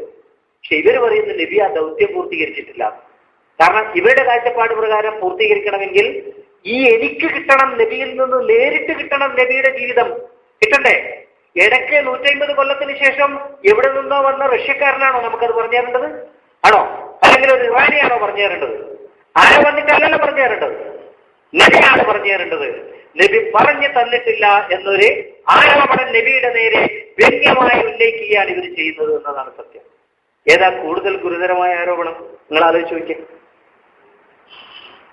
ഏതാ ഗുരുതരമായ ആരോപണം? ആദ്യത്തേതാണോ രണ്ടാമത്തേതാണോ? രണ്ടാമത്തേതാണ്. അഥവാ നബിയെ യഥാർത്ഥത്തിൽ നിഷേധിക്കുന്നത് ഹദീസ് വാദികളാണ്. ചിന്തിക്കണം. ഞാൻ പറയുന്നത് തെറ്റാണെങ്കിൽ നിങ്ങൾക്ക് ഇപ്പൊ തന്നെ തിരുത്താം. യഥാർത്ഥത്തിൽ റിസാലത്തിനെ നിഷേധിക്കുന്നത് ഹദീസ് വാദികളാണ്. അവരെന്താ പറയുന്നത്? നബിക്കൊരു ദൗത്യമുണ്ടായിരുന്നു, ആ ദൗത്യം പൂർത്തീകരിക്കാതെ നബി മരിച്ചുപോയി. എന്നിട്ടത് പൂർത്തീകരിക്കാൻ ആര് വന്നു? പിന്നെ ബുഖാരി വന്നു, മുസ്ലിം വന്നു, ഇബ്നു മാജ വന്നു, അബൂദാവൂദ് വന്നു, നസായി വന്നു, അല്ലേ? അപ്പൊ ഒരു കൂട്ടം ആൾക്കാരങ്ങ് ഏറ്റെടുത്തു നബിയുടെ ഡ്യൂട്ടി. അള്ളാന്റെ അടുത്ത് പോയിട്ട് നബി എന്ന് മറുപടി പറയും? ഞാൻ ആർക്ക് വിട്ടുകൊടുത്തു എന്ന് പറയും? എന്താ ആ ആരോപണത്തിന്റെ ഗൗരവം നിങ്ങൾ ചിന്തിക്കുന്നുണ്ടോ? ഇവിടെ ഈ ആരോപണം നമുക്ക് തള്ളിക്കളഞ്ഞേ പറ്റൂ. അതായത് നബി എന്ന വ്യക്തിയെ മാതൃകയാക്കാനല്ല, നബി എന്ന വ്യക്തിയെ അനുസരിക്കാനല്ല, ആ വ്യക്തിയെ പിന്തുടരാനല്ല ഖുർആൻ നമ്മളെ അയച്ചിരിക്കുന്നത് എന്ന് മനസ്സിലാക്കണം. ഇവിടെ ഇവർ പറയുന്നതെന്നറിയോ? ഈ ഖുർആനിനെ ഒരു എളുപ്പ വഴിയാണ് ഹദീസ് എന്ന. ഒരു മെഡിക്കൽ കോളേജില് ഒരു ലെക്ചറർ കുട്ടികൾക്ക് ലെക്ചർ കൊടുക്കുകയായിരുന്നു. അപ്പോ ഒരു ബട്ടർഫ്ലൈ ഉണ്ടല്ലോ, പൂമ്പാറ്റയുടെ ഒരു പ്യൂപ്പ അവരുടെ മുന്നിൽ വെച്ചു കൊടുത്തിട്ട് ഈ ലെക്ചർ ലാബിൽ നിന്ന് പുറത്തുപോയി. എന്നിട്ട് പറഞ്ഞു, just wait and watch what's happening. ഈ പ്യൂപ്പയ്ക്ക് എന്ത് സംഭവിക്കുന്നു എന്ന് അവിടെ നിന്ന് നിങ്ങൾ കണ്ടുകൊണ്ടിരുന്നാൽ മതി. ഇങ്ങനെ നോക്കുമ്പോൾ ഇതിനകത്ത് നിന്ന് ഈ ചുറ്റിവരിഞ്ഞിരിക്കുന്ന പട്ടുനൂലിന്റെ പുറത്തേക്ക് വരാൻ വേണ്ടി പുഴു ഇങ്ങനെ വല്ലാതെ കഷ്ടപ്പെടുമല്ലോ, വല്ലാതെ കഷ്ടപ്പെടും. നിങ്ങൾ ഈ മുട്ട വിരിയുമ്പോൾ മുട്ടയുടെ അകത്തുനിന്ന് കോഴിക്കുഞ്ഞ് പുറത്തേക്ക് വരുന്നത് ശ്രദ്ധിച്ചിട്ടുണ്ടോ? ചിലപ്പോൾ 1 മണിക്കൂറൊക്കെ എടുക്കും. ഇങ്ങനെ കണ്ടുകൊണ്ടിരുന്നപ്പോൾ ഒരു പെൺകുട്ടിക്ക് വല്ലാത്ത അലിവ് തോന്നി ഇതിനോട്. ഈ കുട്ടി വേഗം ഇതിനെടുത്ത് പുറത്ത് വെച്ചു കൊടുത്തു. ഒന്ന് ഹെൽപ്പ് ചെയ്തതാ, ഒന്ന് സഹായിച്ചതാ. 2 മണിക്കൂർ കഴിഞ്ഞിട്ട് ടീച്ചർ വരുമ്പോൾ ഇത് ചത്ത് കിടക്കുന്നു. ടീച്ചർ ചോദിച്ചു, ഫസ്റ്റ് ചോദ്യം, ആദ്യത്തെ ചോദ്യം ടീച്ചറുടെ, ആരാണ് ഇതിനെ പുറത്തു വരാൻ സഹായിച്ചത്? കാരണം എന്താണെന്നറിയോ? സഹായിച്ചാൽ സന്നിഗ്ധ ഘട്ടങ്ങളെ മറികടക്കാൻ കഴിയില്ല. ഖുർആനിനെ ബുദ്ധിമുട്ടി മനസ്സിലാക്കണം.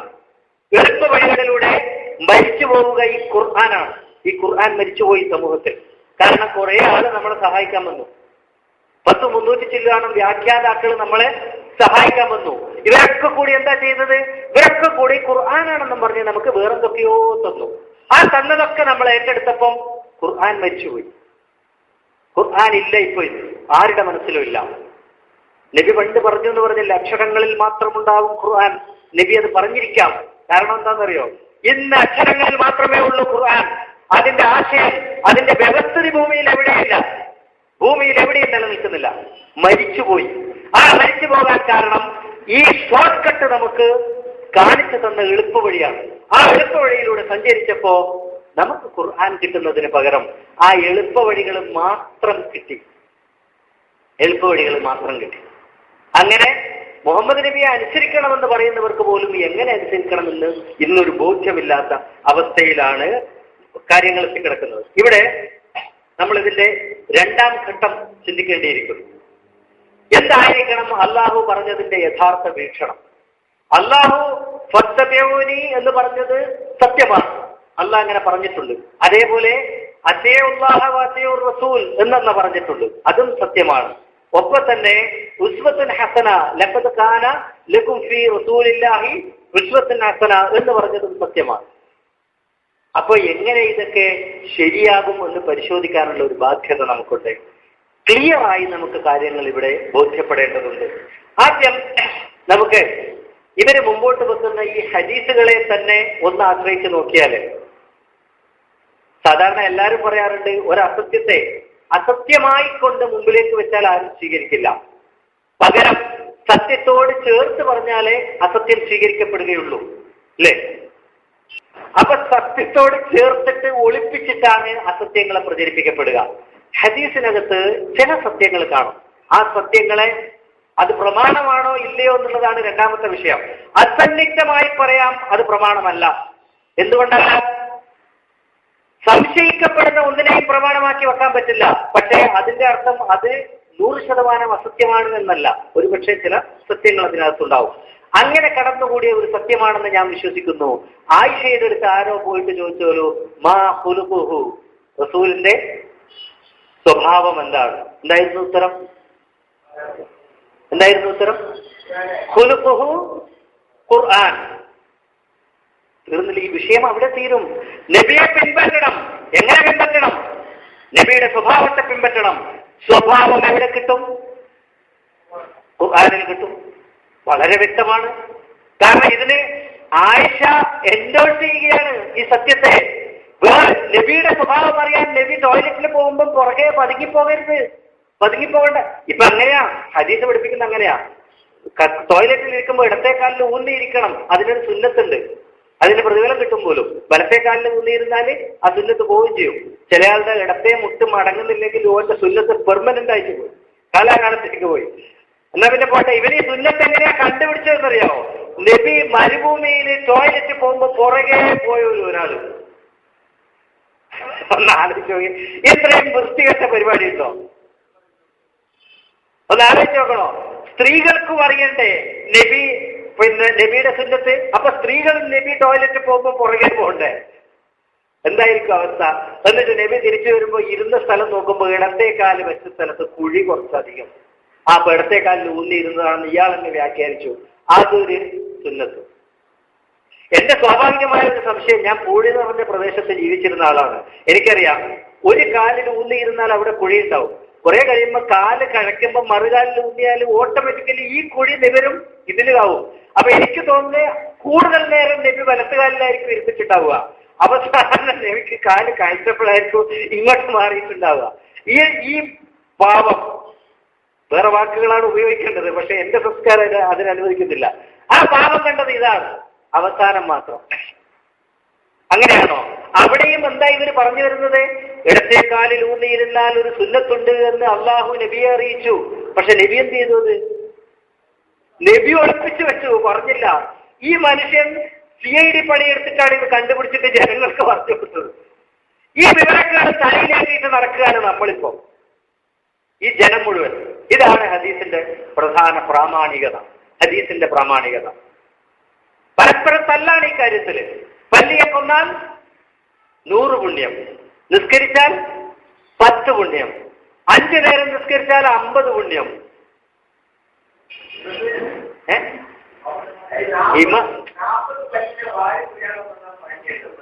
പള്ളി എടുത്ത കൂലിയാണ്.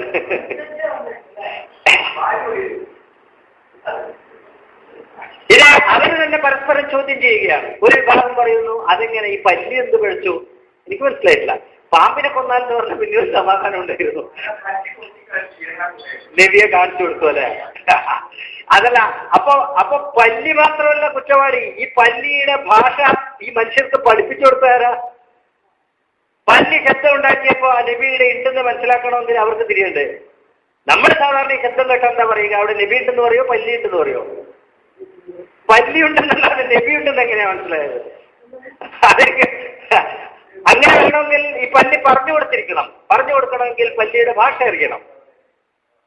ഇതിൽ ഒരു ലോജിക്കും ഇല്ലാതെയാണ് ഇങ്ങനെ അങ്ങ് പറഞ്ഞു പോവുക. ഇവിടെ അള്ളാഹു തന്നെ പറയുന്നു, വമാ യൻതിഖു അനിൽ ഹവാ ഇൻ ഹുവ ഇല്ലാ വഹ്യുൻ യൂഹാ. നബി സംസാരിക്കുന്നത് അള്ളാഹ് പറഞ്ഞ കാര്യങ്ങൾ മാത്രം.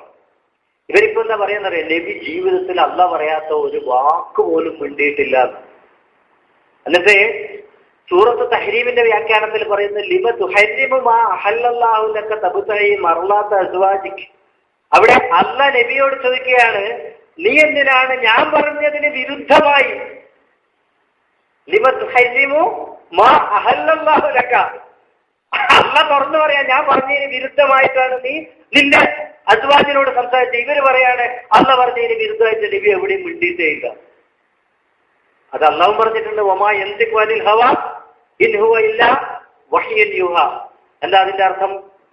നബി എന്ന നിലയിൽ സംസാരിക്കുമ്പോ അള്ളാഹ് പറഞ്ഞ വാക്കല്ലാതെ മിണ്ടിയിട്ടില്ല. നബി ഭർത്താവ് എന്ന നിലയിൽ സംസാരിക്കുമ്പോ വേറെ സംസാരിച്ചിട്ടുണ്ടാവും. ഞാനൊരു ബിസിനസ്സുകാരനാണ്. കച്ചവടം ചെയ്യുമ്പോൾ എന്നെ ബിസിനസ്സുകാരൻ എന്ന് പറയും. ഞാൻ കുടുംബത്തിലിരിക്കുമ്പോൾ ആരെങ്കിലും എന്നെ ബിസിനസ്സുകാരൻ എന്ന് വിളിക്കുമോ? അപ്പൊ ഞാനാരാ? കുടുംബസ്ഥനാണ്. ഞാൻ ഡ്രൈവ് ചെയ്യുമ്പോൾ ഡ്രൈവറാണ്. നിർത്തിയിട്ട് കാറിന്ന് ഇറങ്ങിയാലോ? ഡ്രൈവറല്ല. നബിയാവുന്നത് നുബുവത്ത് അഥവാ നബിയുടെ റിസാലത്ത്, ദൈവം ഏൽപ്പിച്ചു കൊടുത്തിരിക്കുന്ന സന്ദേശം പറഞ്ഞു കൊടുക്കുന്ന ആ നിമിഷങ്ങളിൽ മാത്രമാണ് നബി റസൂലായി മാറുന്നത്. അവിടെ നബി കൊടുക്കുന്ന സന്ദേശവും സന്ദേശവാഹകനും കൂടിച്ചേർന്നതാണ് റസൂൽ. ആ സന്ദേശം ഇല്ലെങ്കിൽ റസൂലില്ല. ഉണ്ടോ? സന്ദേശമില്ലെങ്കിൽ റസൂലുണ്ടോ? അതീവർ റസൂലാന്ന് പറഞ്ഞപ്പോ ആരെയാണ് അനുസരിക്കേണ്ടത്? അപ്പം സന്ദേശത്തെയാണ് അനുസരിക്കേണ്ടത്. കാരണം ഈ സന്ദേശവും കൊണ്ട് പോകുമ്പോൾ മാത്രമാണ് ഇദ്ദേഹം ആരായി മാറുന്നത്? റസൂലായി മാറുന്നത്. അപ്പൊ റസൂൽ ഭാര്യയോട് പറഞ്ഞൊരു വാക്ക് നമുക്ക് അനുസരിക്കേണ്ട ബാധ്യതയുണ്ടോ? ഇല്ല. കാരണം ആ സമയത്ത് റസൂലല്ല, അല്ലാഹ് തന്നെ നിഷേധിക്കുന്നു, അത് വേണ്ടാന്ന്.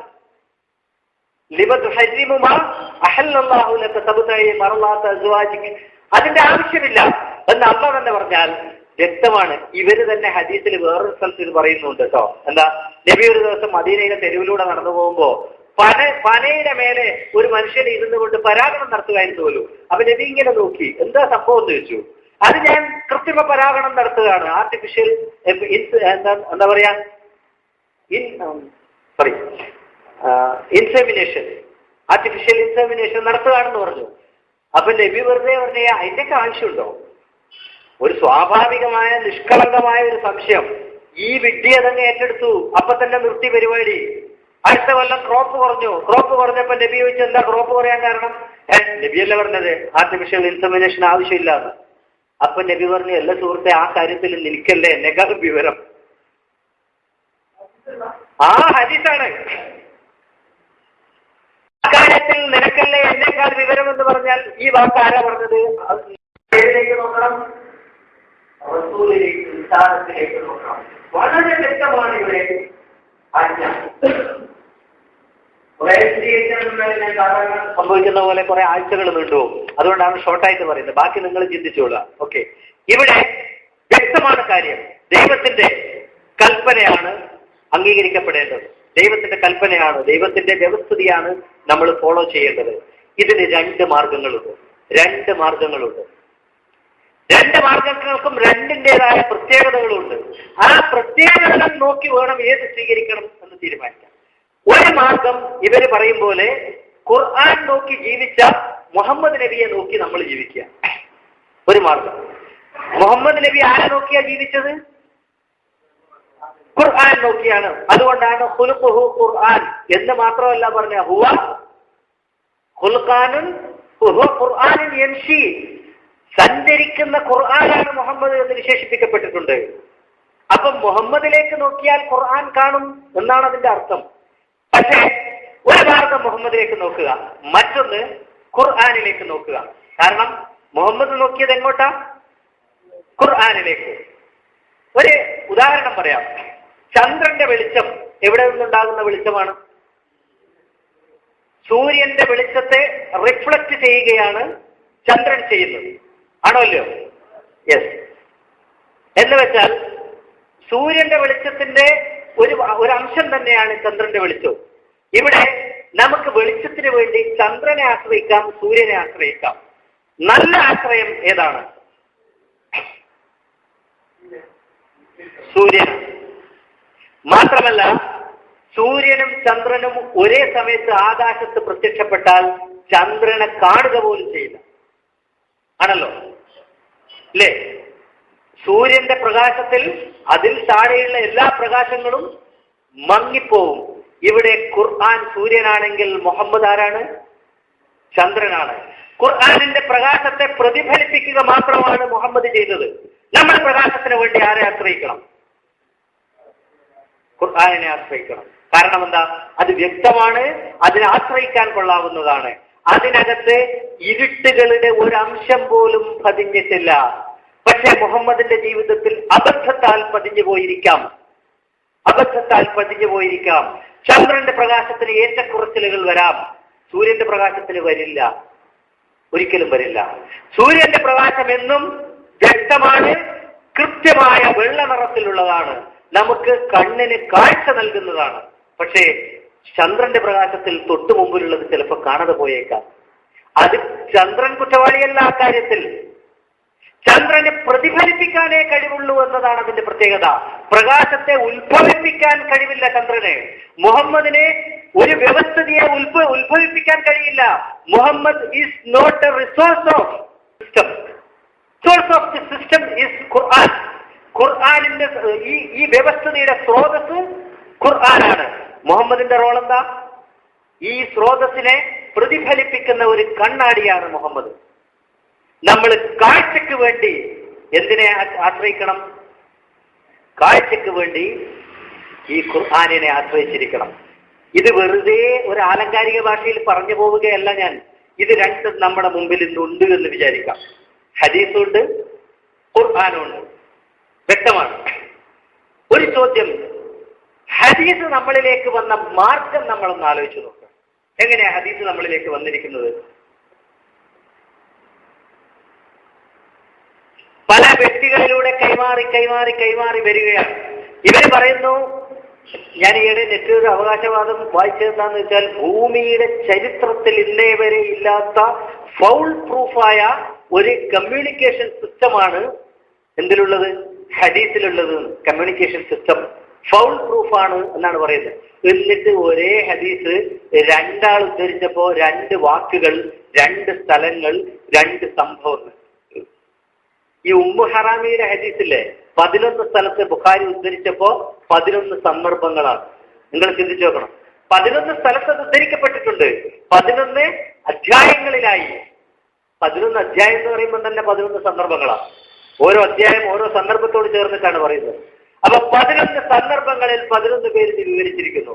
ഇനി ഇതേ സന്ദർഭം ബുഖാരിയുടെ പകരം മുസ്ലിം ഉദ്ധരിക്കുമ്പോഴോ സന്ദർഭം പിന്നെയും മാറി, ആളെ പേര് മാറി. പല ഹദീസുകളുണ്ട് അതുപോലെ, ഇല്ലേ? ധാരാളം. ഞാൻ പറയട്ടെ, വ്യഭിചാരിയെ എറിഞ്ഞു കൊല്ലണമെന്നൊരു നിയമമുണ്ട് ഇസ്ലാമിൽ എന്നിവർ വാദിക്കുന്നു. അതിന് തെളിവായിട്ട് ഇവർ പറയുന്നത് എന്താ? മുഹമ്മദ് നബിയുടെ അടുത്ത് ഒരാൾ വന്നിട്ട് പറഞ്ഞു, ഞാൻ വ്യഭിചരിച്ചു. അപ്പൊ നബി കേൾക്കാത്ത പോലെ ആക്കി വരും. അപ്പൊ ഒരു നിമിഷത്തേക്ക് ആ നബിയെ നിങ്ങളൊന്ന് സങ്കല്പിച്ച് നോക്കിയേ. അല്ലാഹ് നബിയോട് പറയുകയാണ്, വ്യഭിചാരിയെ നീ എന്ത് ചെയ്യണം? എറിഞ്ഞു കൊല്ലണം. അധികാരമാർക്ക? നബിക്കാണ് കൊടുത്തിരിക്കുന്നത്. നബിയാണ് കൈകാര്യകർത്താവ്.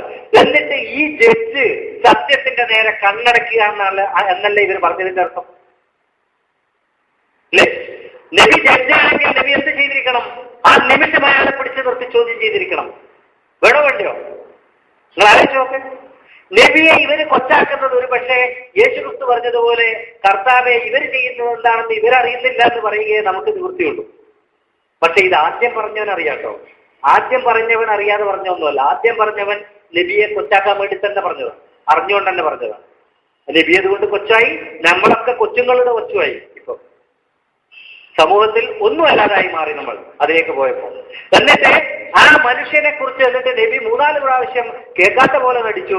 അവസാനം ആ മനുഷ്യൻ പറഞ്ഞത് കേട്ടപ്പോൾ നബി പറഞ്ഞു, പിന്നെ അയാളെ ശിക്ഷിച്ചു. ഇതേ കഥ വേറൊരു പെണ്ണിന്റെ പേരിലുണ്ട്, ഇല്ലേ? വേറൊരു പെണ്ണിന്റെ പേരിലുണ്ട് ഇതേ കഥ. എന്നിട്ട് ആ പെണ്ണിനെ പിന്നെ പ്രസവിച്ചിട്ട് വരാൻ പറഞ്ഞു. അവൾ ഗർഭിണിയായിരുന്നു. എന്നിട്ട് പ്രസവിച്ചു കഴിഞ്ഞിട്ട് പിന്നെയും വന്നപ്പോഴാണ് എറിഞ്ഞു കൊന്നത്. ആ ഈ റിപ്പോർട്ടർമാർ മാറുമ്പോ കഥാപാത്രങ്ങളുടെ പേരും അവരുടെ സെക്സ് പോലും മാറിപ്പോയി, ആണ് പെണ്ണായി പോയി. ഇതാണ് ഫോൾ പ്രൂഫായ രീതി എന്നാണ് ഇവർ പറയുന്നത്. ഫോൾ പ്രൂഫായ രീതി കൃത്യമായിട്ട് മനസ്സിലാക്കാം. ഇടയ്ക്ക് കട്ടുണ്ടായിട്ടുണ്ട്, ഇടയ്ക്ക് ബ്രേക്ക് ഉണ്ടായിട്ടുണ്ട്. അതുകൊണ്ടാണ് ചേകന്നൂരിന്റെ ഏറ്റവും വലിയ അവകാശവാദം ഇതായിരുന്നു, നിങ്ങൾ മുത്തവാത്തിറായ ഒരു ഹദീസ് കൊണ്ടാണ് ഞാൻ സ്വീകരിക്കാം. എല്ലാവരും കരുതിയത് അങ്ങനെ കൊണ്ടെന്നാ ചേകന്നൂർ സ്വീകരിക്കാൻ വേണ്ടിയാ പറയുന്ന. പക്ഷെ ആ മഹാമനുഷ്യൻ അറിയാം അങ്ങനെ ഒന്നില്ല, അങ്ങനെ ഒന്നില്ല എന്ന് അറിയാവുന്നത് കൊണ്ട് പറഞ്ഞതാണ്. അങ്ങനെ ഒന്നില്ല, ഈ പഴുതുകളില്ലാത്ത ഹദീസ് ഇല്ല എന്നറിയാം. അപ്പൊ ഒരു വശത്തുകൂടെ മുഴുവൻ പഴുതുകളുള്ള മാർഗത്തിലൂടെ നമുക്ക് ലഭിക്കുന്നു, മറ്റൊരു വശത്തുകൂടെയോ ഇൻടാക്ട്. മുഹമ്മദ് ഏത് ഖുർആനാണോ നോക്കിയത് അതേ ഖുർആൻ ഇന്നും നമുക്ക് കിട്ടും. എന്ത് ചെയ്യണം? ബുദ്ധിയുള്ളവർ എന്ത് ചെയ്യും? മുഹമ്മദ് നബി ഏത് ഖുർആനാണോ ആശ്രയിച്ചത് അതേ ഖുർആൻ ഒരു വശത്ത് കിട്ടുമ്പോ ഈ ഖുർആനിലേക്ക് തന്നെയാണ് സഞ്ചാരം നബിയിലൂടെ. അപ്പൊ 1400 കൊല്ലത്തെ ചരിത്രം പഠിച്ചിട്ട് മുഹമ്മദ് നബിയിലൂടെ ഈ ഖുർആനിലേക്ക് വരണം. അതൊരു മാർഗം. രണ്ടാമത്തെ മാർഗം നേർക്ക് നേരെ ഇത് തുറന്നു നോക്കുക. നിങ്ങൾ ആലോചിച്ച് നോക്കണം. വ്യക്തമായ 2 മാർഗങ്ങൾ നമ്മുടെ മുമ്പിൽ ഇവർ സമർപ്പിക്കുകയാണ്. ഏത് വേണമെന്ന് ആർക്കും സ്വീകരിക്കാം, ആർക്കും സ്വീകരിക്കാം. ഖുർആൻ ചില അവകാശവാദങ്ങൾ ഉന്നയിക്കുന്നുണ്ട് ഇതിന്റെ ഇടയിൽ. ഹദീസിന്റേതായ ചില അവകാശവാദങ്ങൾ ഉന്നയിച്ചല്ലോ. എന്താണ്? ഇത് ഖുർആനിന്റെ വ്യാഖ്യാനമാണ്, ഇത് എളുപ്പ വഴികളാണ്, നിങ്ങൾക്ക് ഖുർആൻ തിരിയില്ല എന്നൊക്കെ പറഞ്ഞല്ലോ. അതിനൊക്കെ നമ്മൾ അതിന്റെ വശങ്ങൾ കണ്ടു. എളുപ്പ വഴിയായാൽ എന്താണ് ദോഷം? ഖുർആനിന്റെ അവകാശവാദങ്ങൾ ഒന്നെന്താ? വലഖദ് സർറഫ്നാ ഫീ ഹാദൽ ഖുർആനി ലിന്നാസി മിൻ കുല്ലി മസൽ. മനുഷ്യർക്ക് ആവശ്യമായതൊക്കെ ഉദാഹരണ സഹിതം നാം ഈ ഖുർആനിൽ വിശദീകരിച്ചിട്ടുണ്ട്. അപ്പൊ ഉടനെ ഇവർ ചോദിക്കും, നിസ്കാരം ഖുർആനിൽ കിട്ടോ? കിട്ടൂല. നോമ്പ് കിട്ടോ? കിട്ടൂല. ഹജ്ജ് കിട്ടോ? കിട്ടൂല. ഹജ്ജ് കിട്ടും, സിയാമ് കിട്ടും, സക്കാത്ത് കിട്ടും. പക്ഷെ ഇവര് പറയുന്നത് കിട്ടൂല. ഏത്? 5-6 ലക്ഷം റുപ്യ കൊടുത്തിട്ട് മക്കത്ത് പോയി വരുന്നത് കിട്ടൂല. ഹജ്ജ് കിട്ടും, സിയാമ് കിട്ടും, പട്ടിണി കിടക്കൽ കിട്ടൂല, സക്കാത്ത് കിട്ടും, എണ്ണിക്കൊടുക്കൽ കിട്ടൂല, എറിഞ്ഞു കൊടുക്കൽ കിട്ടൂല. വ്യക്തമാണ്. എന്തായിരുന്നു ഉത്തരം? ഖുർആനിൽ നിന്ന് കിട്ടുമോ? ഇല്ല. എങ്കിൽ ഒരു കൂട്ടർ പറയുന്നു, ഞങ്ങൾ ചെയ്യുന്നത് കിട്ടാത്ത ഖുർആനിനെ ഞങ്ങൾക്ക് വേണ്ട. ഞാൻ പറയുന്നു, ഖുർആനിൽ നിന്ന് കിട്ടാത്തത് എനിക്ക് വേണ്ട. 2 വാദങ്ങളേ ഉള്ളൂ, വ്യക്തമായ 2 വാദം. ഒന്ന്, ജീവിതത്തിൽ ഞാൻ ചെയ്തുകൊണ്ടിരിക്കുന്നത് ഖുർആനിൽ നിന്ന് കിട്ടുന്നില്ലെങ്കിൽ എനിക്ക് ഖുർആൻ വേണ്ട, ഒരു വിഭാഗം. മറ്റൊരു വിഭാഗം പറയുന്നു, ഞാൻ ചെയ്തുകൊണ്ടിരിക്കുന്നത് ഖുർആനിൽ ഇല്ലെങ്കിൽ ഞാൻ ചെയ്തുകൊണ്ടിരിക്കുന്നത് എനിക്ക് വേണ്ട. ഏതാ ശരി? ഏതാ ശരി എന്നറിയണമെങ്കിൽ ഖുർആൻ എന്തിനു വന്നു എന്നറിയണം. ഖുർആൻ എന്തിനാ വന്നത്? മനുഷ്യനെ മാറ്റാൻ, മനുഷ്യനെ പരിവർത്തിപ്പിക്കാൻ, മനുഷ്യനെ സംസ്കരിക്കാൻ. സംസ്കരിക്കാൻ എന്ന് പറഞ്ഞ അർത്ഥം തന്നെ ഇന്ന് ചെയ്യുന്നത് ചെയ്യാതാക്കിയിട്ട് നല്ലത് ചെയ്യിക്കലാണ്. അപ്പൊ ഇന്ന് ചെയ്യുന്നത് ഖുർആനിൽ ഇല്ലെങ്കിൽ ഇത് വേണ്ടാന്ന് വെച്ചാലേ ഖുർആനിന്റെ ദൗത്യം പൂർത്തിയാവൂ. ഖുർആൻ സംസ്കരണമാണ് ഉദ്ദേശിക്കുന്നതെങ്കിൽ ആ സംസ്കരണം നടക്കണമെങ്കിൽ എന്ത് ചെയ്യണം? നമ്മൾ ഖുർആനിൽ ഇല്ലാത്തത് വേണ്ടാന്ന് നോക്കണം, ഖുർആനിലുള്ളത് മാത്രം ഏറ്റെടുക്കണം. ഞാൻ ചെയ്യുന്നത് ഖുർആനിലില്ല, അതുകൊണ്ട് ഖുർആനിനെ അതിനനുസരിച്ച് വ്യാഖ്യാനിക്കുക എന്ന് പറഞ്ഞാൽ സംസ്കരണം നടക്കുന്നത് നമ്മളിലാണോ ഖുർആനിലാണോ? ആലോചിച്ച് നോക്കണം. 2-1 മാറണം. ഒന്നുകിൽ ഖുർആൻ മാറണം, അല്ലെങ്കിൽ ഞാൻ മാറണം. ആര് മാറണമെന്ന് തീരുമാനിച്ചാൽ മതി. ഖുർആൻ മാറണോ, ഞാൻ മാറണോ? അതായത് വളരെ ലളിതമാണ് ചോദ്യവും ഉത്തരവും. പക്ഷേ ഒരുപക്ഷെ ഈ ചോദ്യങ്ങൾ സ്ട്രൈറ്റ് അവേ ചോദിക്കപ്പെടാത്തതുകൊണ്ടായിരിക്കാം ഉത്തരം അവരും മറ്റു പല വഴിക്കും പറഞ്ഞു. ഇവിടെ വ്യക്തമാണ് ചോദ്യം. ഖുർആൻ ഒരു നിർദ്ദേശം മുമ്പോട്ട് വെക്കുന്നു. ആ നിർദ്ദേശത്തിന്റെ അടിസ്ഥാനത്തിലല്ല ഞാനിപ്പോൾ ജീവിക്കുന്നത്.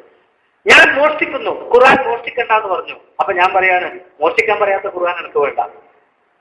സമ്മതിക്കുമോ ഇവര്? സമ്മതിക്കില്ല. വന്നിട്ട് പറയാണ് ഞാൻ നിസ്കരിക്കുന്നു, ഖുർആൻ നിസ്കരിക്കാൻ പറയുന്നില്ല, അതുകൊണ്ട് ആ ഖുർആൻ വേണ്ട. അതിന് പകരം ബുഖാരി പറഞ്ഞു തരട്ടെ, ഖുർആനിൽ നമസ്കാരമുണ്ട്, 5 നേരം നിസ്കാരം ഉണ്ടെന്നാ ഇപ്പൊ പറയുന്നത് ഖുർആനിൽ. ഈ അടുത്ത കാലം വരെ 3 കിട്ടുമെന്നേ പറഞ്ഞിട്ടു, ഇപ്പൊ പറയുന്ന 5 കിട്ടുമെന്ന്. എനിക്ക് ഇടയ്ക്കൊരു ഐഡിയ തോന്നി 7 ഉണ്ട് എന്ന് വാദിച്ചു നോക്കാം നമ്മള്. കുറച്ച് കഴിയുമ്പോൾ 7ന് തെളിവ് കൊണ്ടുവരുമോ? വാദിച്ചാൽ അതിന് തെളിവ് അവർ ഉണ്ടാക്കിക്കൊണ്ട് ഉണ്ടെന്ന് പറഞ്ഞു അല്ലേ? അത് എന്താണെന്നറിയോ? രണ്ടിലൊന്ന് കസ്റ്റമൈസ് ചെയ്യപ്പെടണം. ഒന്നെങ്കിൽ നമ്മുടെ ജീവിതം കസ്റ്റമൈസ് ചെയ്യണം അക്കോർഡിംഗ് ടു ഖുർആൻ, അല്ലെങ്കിൽ the Quran should be customised according to our life. നമ്മുടെ ജീവിതത്തിനനുസരിച്ച് ഖുർആനിനെ കസ്റ്റമൈസ് ചെയ്യണം. എന്ത് ചെയ്യണമെന്ന് കേൾക്കുന്നവർ തീരുമാനിച്ചോളുക. ആ തീരുമാനത്തിലാണ് ഹദീസ് വേണോ വേണ്ടയോ എന്നില്ല. ഇവിടെ ഒന്നുകൂടി ഞാൻ പറയട്ടെ, ഹദീസ് വേണം എന്ന് പറഞ്ഞാൽ വ്യക്തമായി പറയാം ഖുർആൻ വേണ്ട എന്നാണ് അതിന്റെ അർത്ഥം. ഖുർആനും ഹദീസും ഒരുമിച്ച് വേണമെന്ന് ആർക്കും വാദിക്കാൻ കഴിയില്ല. കാരണം എന്താണെന്നറിയോ? ഇവരുടെ ഏറ്റവും വലിയ പ്രമാണമായ ബുഖാരി പറയുന്നു ഖുർആനിനകത്തുള്ള ആയത്തുകൾ കാണാനില്ല. ഖുർആനിനകത്തുനിന്ന് ആയത്ത് കാണാനില്ല. ഉമർ റളിയല്ലാഹു അൻഹു പറയുകയാണ്, എന്റെ കാലത്തും എനിക്ക് മുമ്പുള്ളവരുടെ കാലത്തും, അപ്പൊ അബൂബക്കറായി, അതിനു മുമ്പ് നബിയുടെ കാലത്തും ഈ റജുമിന്റെ ആയത്ത് ഖുർആനിൽ ഉണ്ടായിരുന്നു. മുഹമ്മദിനെ അത് അള്ളാഹു കൊടുത്തിരുന്നു. മുഹമ്മദിന്റെ കിതാബിൽ അതുണ്ടായിരുന്നു. മുഹമ്മദ് റജുമ് നടത്തിയിട്ടുണ്ട്. മുഹമ്മദിന് ശേഷം അബൂബക്കർ നടത്തിയിട്ടുണ്ട്. ഞാൻ നടത്തിയിട്ടുണ്ട് റജുമ്. പക്ഷേ ഇപ്പൊ കാണാനില്ല ഖുർആനിൽ. എന്നുവെച്ചാൽ ഖുർആനിൽ നിന്ന് 2 ആയത്തുകൾ നഷ്ടപ്പെട്ടു പോയി എന്ന് ബുഖാരി സാക്ഷ്യം വഹിക്കുന്നു. ആ ബുഖാരിയെ നമ്മൾ പ്രമാണം എന്ന് പറയുന്നു. എന്നാൽ ബുഖാരി പറഞ്ഞത് മുഴുവൻ മുഹമ്മദിനെ കുറിച്ചാണെങ്കിൽ ആ മുഹമ്മദ് എനിക്ക് സ്വീകാര്യമല്ല എന്ന് പറഞ്ഞ സൽമാൻ റുഷ്ദിയെ കൊല്ലണം. ബുഖാരി ഒരു വിരോധാഭാസം. എത്ര പറഞ്ഞാലും തീരാത്ത കാര്യങ്ങളാണിത്. പക്ഷേ ഇവിടെ ഞാൻ പറയട്ടെ, കാര്യം വളരെ ലളിതമാണ്. ഞാൻ സ്വീകരിക്കില്ല എന്ന് തീരുമാനിച്ചവരോട് പിന്നെ പറഞ്ഞിട്ട് കാര്യമില്ല. വ്യക്തമാണ്, ഖുർആൻ ഫൗൾ പ്രൂഫാണ്.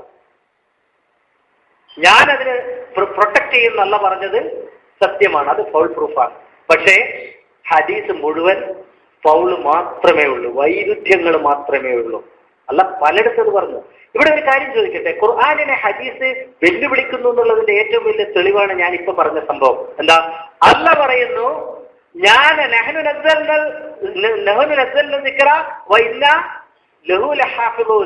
നാമാണ് അതിനെ സംരക്ഷിക്കുക എന്ന് അല്ലാഹ് പറഞ്ഞില്ലേ?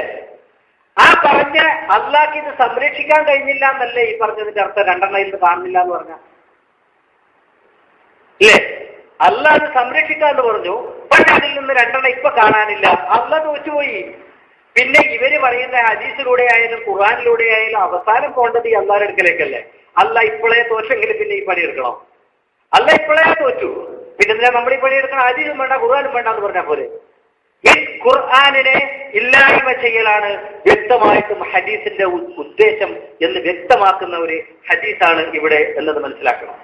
ഇവിടെ ഞാൻ പറയട്ടെ, ഖുർആനിന് നിലനിൽക്കാൻ ഒന്നിന്റെയും സഹായം ആവശ്യമില്ല. ഇവർ പറയുന്ന ഖുർആനിനെ നമുക്ക് മനസ്സിലാവില്ല, അതിനു വേണ്ടിയാണ് ഹദീസ്. അഥവാ മനുഷ്യ മനസ്സുകളിൽ ഖുർആൻ നിലനിൽക്കണമെങ്കിൽ എന്ത് വേണം? ഹദീസ് വേണം എന്നതാണ് ഇവരുടെ അവകാശവാദം.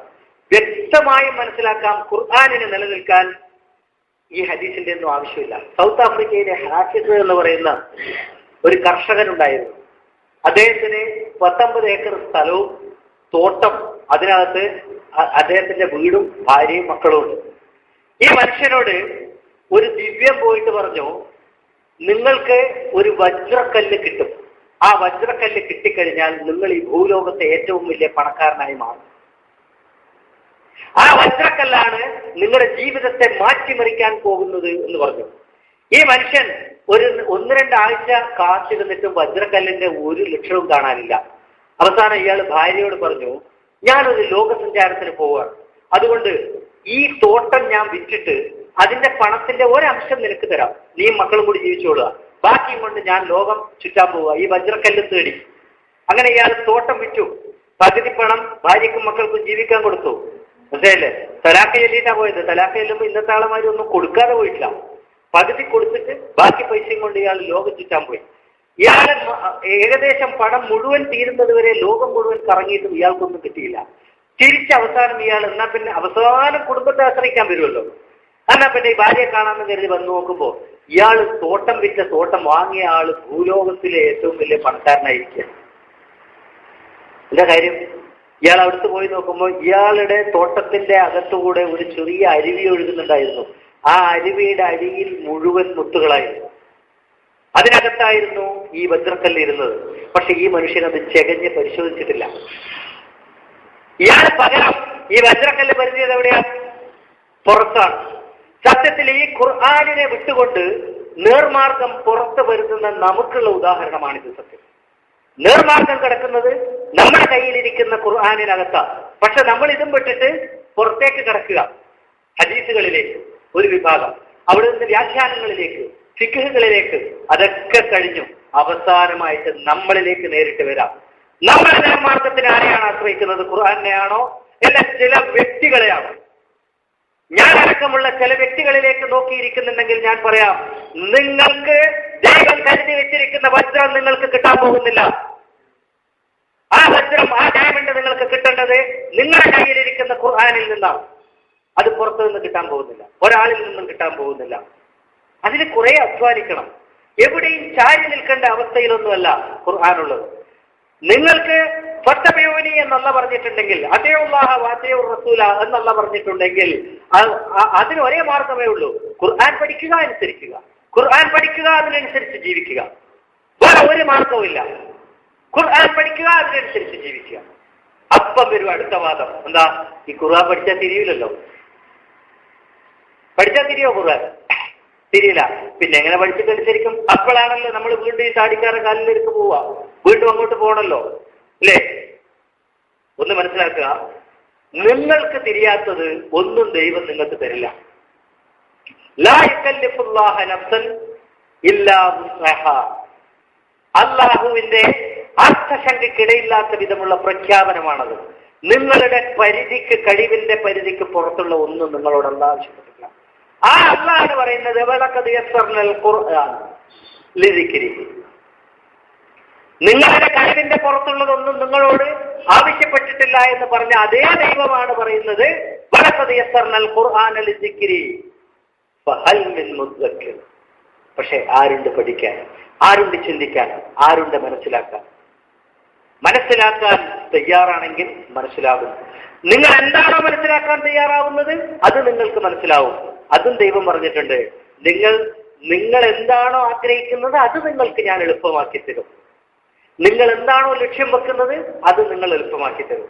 ഖുർആനിൽ ഒളിഞ്ഞു കിടക്കുന്ന വലിയ ഒരു തത്വമുണ്ട് ഫാത്തിഹയിൽ. വലിയ ഒരു തത്വം. അത് യഥാർത്ഥത്തിൽ ഖുർആൻ തിരിയാനുള്ള ഒരു നിബന്ധനയാണ്. ഖുർആൻ മനസ്സിലാക്കാനുള്ള ഒരു നിബന്ധന കൂടെയാണ്. ഫാത്തിഹയിലുള്ളതാണ്. ഞങ്ങളുടെ നാട്ടിലെ ഒരു ഖുർആൻ ക്ലാസ് തുടങ്ങി ഒരു മനുഷ്യൻ, വലിയൊരു പണ്ഡിതനാണ്. പോയ ആൾക്കാർക്ക് ആദ്യത്തെ ദിവസം തന്നെ അഊദു ബില്ലാഹി മിനശ് ശൈത്വാനിർ റജീം എന്ന് പറഞ്ഞിട്ട് ഇയാൾ തുടങ്ങി. അല്ലാഹ് പറഞ്ഞത്, നിങ്ങൾ ഖുർആൻ പഠിച്ചു കഴിഞ്ഞ ശേഷം ഈ പിന്തിരിപ്പന്മാരിൽ നിന്ന് അഭയം തേടണമെന്നാണ്. എന്താ കാരണം? ഖുർആൻ പഠിച്ചു കഴിയുമ്പോഴാണ് നിങ്ങൾ ജീവിതത്തിൽ പകർത്തേണ്ടത്. അപ്പോഴാണ് ഒരുത്തം വന്നിട്ട് പറയാ, ഇത് ചെയ്താൽ 1 കോടി ലാഭം കിട്ടും, ഈ കള്ളത്തരം ചെയ്താൽ. അപ്പൊ ഇവരിൽ നിന്ന് അഭയം തേടേണ്ട എപ്പോഴാ? ഇത് പഠിച്ചിട്ട് കഴിയുമ്പോ. ഇവരെപ്പോഴാ തുടങ്ങിയത്? ഖുർആൻ പഠിക്കുന്നതിന് മുന്നേ. അതിന്റെ അർത്ഥം ഇവർ യഥാർത്ഥത്തിൽ അഭയം തേടുന്നത് ഈ ഖുർആനിൽ നിന്നാണ്. ഈ ഖുർആനിനെ തൊട്ടാണ് ഇവർ അഭയം തേടുന്നത്. ചെയ്യാൻ പോകുന്നത് ഇനി ചെയ്യേണ്ടതിനെ കുറിച്ചാണ് അഭയം തേടുന്നത്. അങ്ങനെ അഴുതും പറഞ്ഞിട്ട് ഇയാൾ ഫാത്തിഹ തുടങ്ങിയിട്ട് ആദ്യം തന്നെ പറഞ്ഞത് എന്താണെന്നറിയോ? ഇവരെ മുമ്പിലിരിക്കുന്നവർ ആവേശക്കൊള്ളിക്കാനുള്ള പഴയ പറയുന്ന ഒരു തത്വ, 70 ഒട്ടകത്തിനെ ചുമന്നാൽ തീരാത്ത അത്രയും വലിയ അർത്ഥമുണ്ട് ഈ ഖുർആനിൽ. വലിയ വൈക്കം കെട്ടി പറയുമ്പോ ഞാൻ പുറത്തുണ്ടായിരുന്ന ഒരു മനുഷ്യൻ എന്നോട് ചോദിച്ച്, പഠിച്ചോലെ ഇത് എപ്പോ തീരല്? പിന്നെ ഈ ഫാത്തിഹ തന്നെ ഈ ജന്മത്തിന് തീരൂല എന്ന് മനസ്സിലായല്ലോ. അയാൾ അന്നെ പോയി, പിന്നെ ആ വഴിക്ക് പോയിട്ടില്ല. പിന്നെ ഞാനിത് തീരെടുക്കണം. ഇതുപോലെ നമുക്ക് പഠിച്ചു തീർക്കാൻ കഴിയില്ലെങ്കിൽ പിന്നെ എങ്ങനെയാ ഖുർആൻ തീരുക? എന്നാ ഞാൻ പറയട്ടെ, ഈ 70 ഒട്ടകത്തിന്റെ ഭാരമുണ്ട് എന്ന് പറയുന്ന ഈ മനുഷ്യന് ഖുർആൻ തിരിഞ്ഞിട്ടില്ല, ഫാത്തിഹ തിരിഞ്ഞിട്ടില്ല. കാരണം എന്താ അറിയോ? ഇന്നും അയാൾ ഒരു സംശയത്തിലാണ്. ഫാത്തിഹ ഖുർആന്റെ അകത്താണോ പുറത്താണോ? ഫാത്തിഹ ഖുർആനിന്റെ അകത്താണോ പുറത്താണോ എന്ന് ചർച്ച ചെയ്യുന്നിടത്ത് നിൽക്കുന്ന മനുഷ്യനാ പറയുന്നത്, ഈ ഫാത്തിഹക്ക് 70 ഒട്ടകത്തിന് ചുവന്നാ തീരാത്ത അർത്ഥമുണ്ട്. ഇത് അകത്തോ പുറത്തോ ഇപ്പോഴും തിരിഞ്ഞിട്ടില്ല. അകത്തോ പുറത്തോ എന്ന് പറയുമ്പോൾ ഇതാലോചിക്കണ്ട, മറ്റേ പന്നി മനസ്സിലല്ല. അതിപ്പോഴും ഇവർക്ക് മനസ്സിലായിട്ടില്ല. ഫാത്തിഹ ഖുർആന്റെ അകത്താണോ പുറത്താണോ തിരിഞ്ഞിട്ടില്ല. എന്താ കാരണം എന്നറിയോ? ഒരു ദുആ ഉണ്ട് അതിനകത്ത്. ആ ദുആയാണ് കാരണം. ആ ദുആ കാരണം ഇവർ വിചാരിക്കുകയാണ് ഇത് നമ്മൾ അള്ളാഹുവിനോട് ചോദിക്കുമ്പോൾ അള്ളാഹ് ഇങ്ങോട്ട് തന്നതാണ്. KFC-യിൽ പോയിട്ട് ഓർഡർ ചെയ്ത പോലെ നമ്മൾ ചോദിച്ചപ്പോൾ ചിക്കൻ കൊണ്ട് തരുമല്ലോ, അങ്ങനെ അള്ളാഹ് കൊണ്ട് തന്നതാണ് ഖുർആൻ. അപ്പൊ ചോദ്യം ഈ ഉത്തരത്തിന്റെ പുറത്തല്ലേ? ഖുർആൻ ഉത്തരവും ഫാത്തിഹ ചോദ്യവും. അപ്പൊ ഫാത്തിഹ ആരുതാ? ആലോചിച്ചൊക്കെ, ഫാത്തിഹ ആരുതാ? മനുഷ്യൻ്റെതാണ്. അതായത് ഖുർആന്റെ അകത്തുണ്ട്. അപ്പൊ ഖുർആനിൽ പെട്ടതാണ്. തിരിയുന്നില്ല. ഈ ജനത്തിനൊന്നും തിരിഞ്ഞിട്ടില്ല. മലക്കിനെ തിരിഞ്ഞിട്ടില്ല, ജിന്നിനെ തിരിഞ്ഞിട്ടില്ല, ഇബ്ലീസിനെ തിരിഞ്ഞിട്ടില്ല, ശൈത്താനെ തിരിഞ്ഞിട്ടില്ല. ഒട്ടും തിരിയാത്തത് ഇയാളാണ് ഏറ്റവും വലിയ ശൈത്താനെന്ന് തിരിഞ്ഞിട്ടില്ല. ഏറ്റവും വലിയ ശൈത്താൻ ഇയാളാണെന്നുള്ളത് ഇയാൾക്ക് ഇതുവരെ തിരിഞ്ഞിട്ടില്ല. ഇവിടെ പടച്ചൻ പറയാണ് അൽഹംദുലില്ലാഹി റബ്ബിൽ ആലമീൻ അർറഹ്മാനിർ റഹീം മാലികി യൗമിദ്ദീൻ ഇയ്യാക നഅ്ബുദു വ ഇയ്യാക നസ്തഈൻ. അത്രയും ഞാൻ വിശദീകരിക്കുന്നില്ല. അതിനുശേഷം ഇഹ്ദിനസ് സിറാത്തൽ മുസ്തഖീം എന്നൊരു ചോദ്യം നമ്മളോട് ചോദിക്കുന്നു. നമ്മൾ ചോദിക്കുന്നത് നമ്മളാ, പക്ഷെ ചോദിപ്പിക്കുന്നത് ആരാണ്? ദൈവമാണ് ചോദിപ്പിക്കുന്നത്. ആ ചോദ്യത്തിന്റെ മർമ്മം തിരിഞ്ഞാൽ ഖുർആൻ തിരിയും.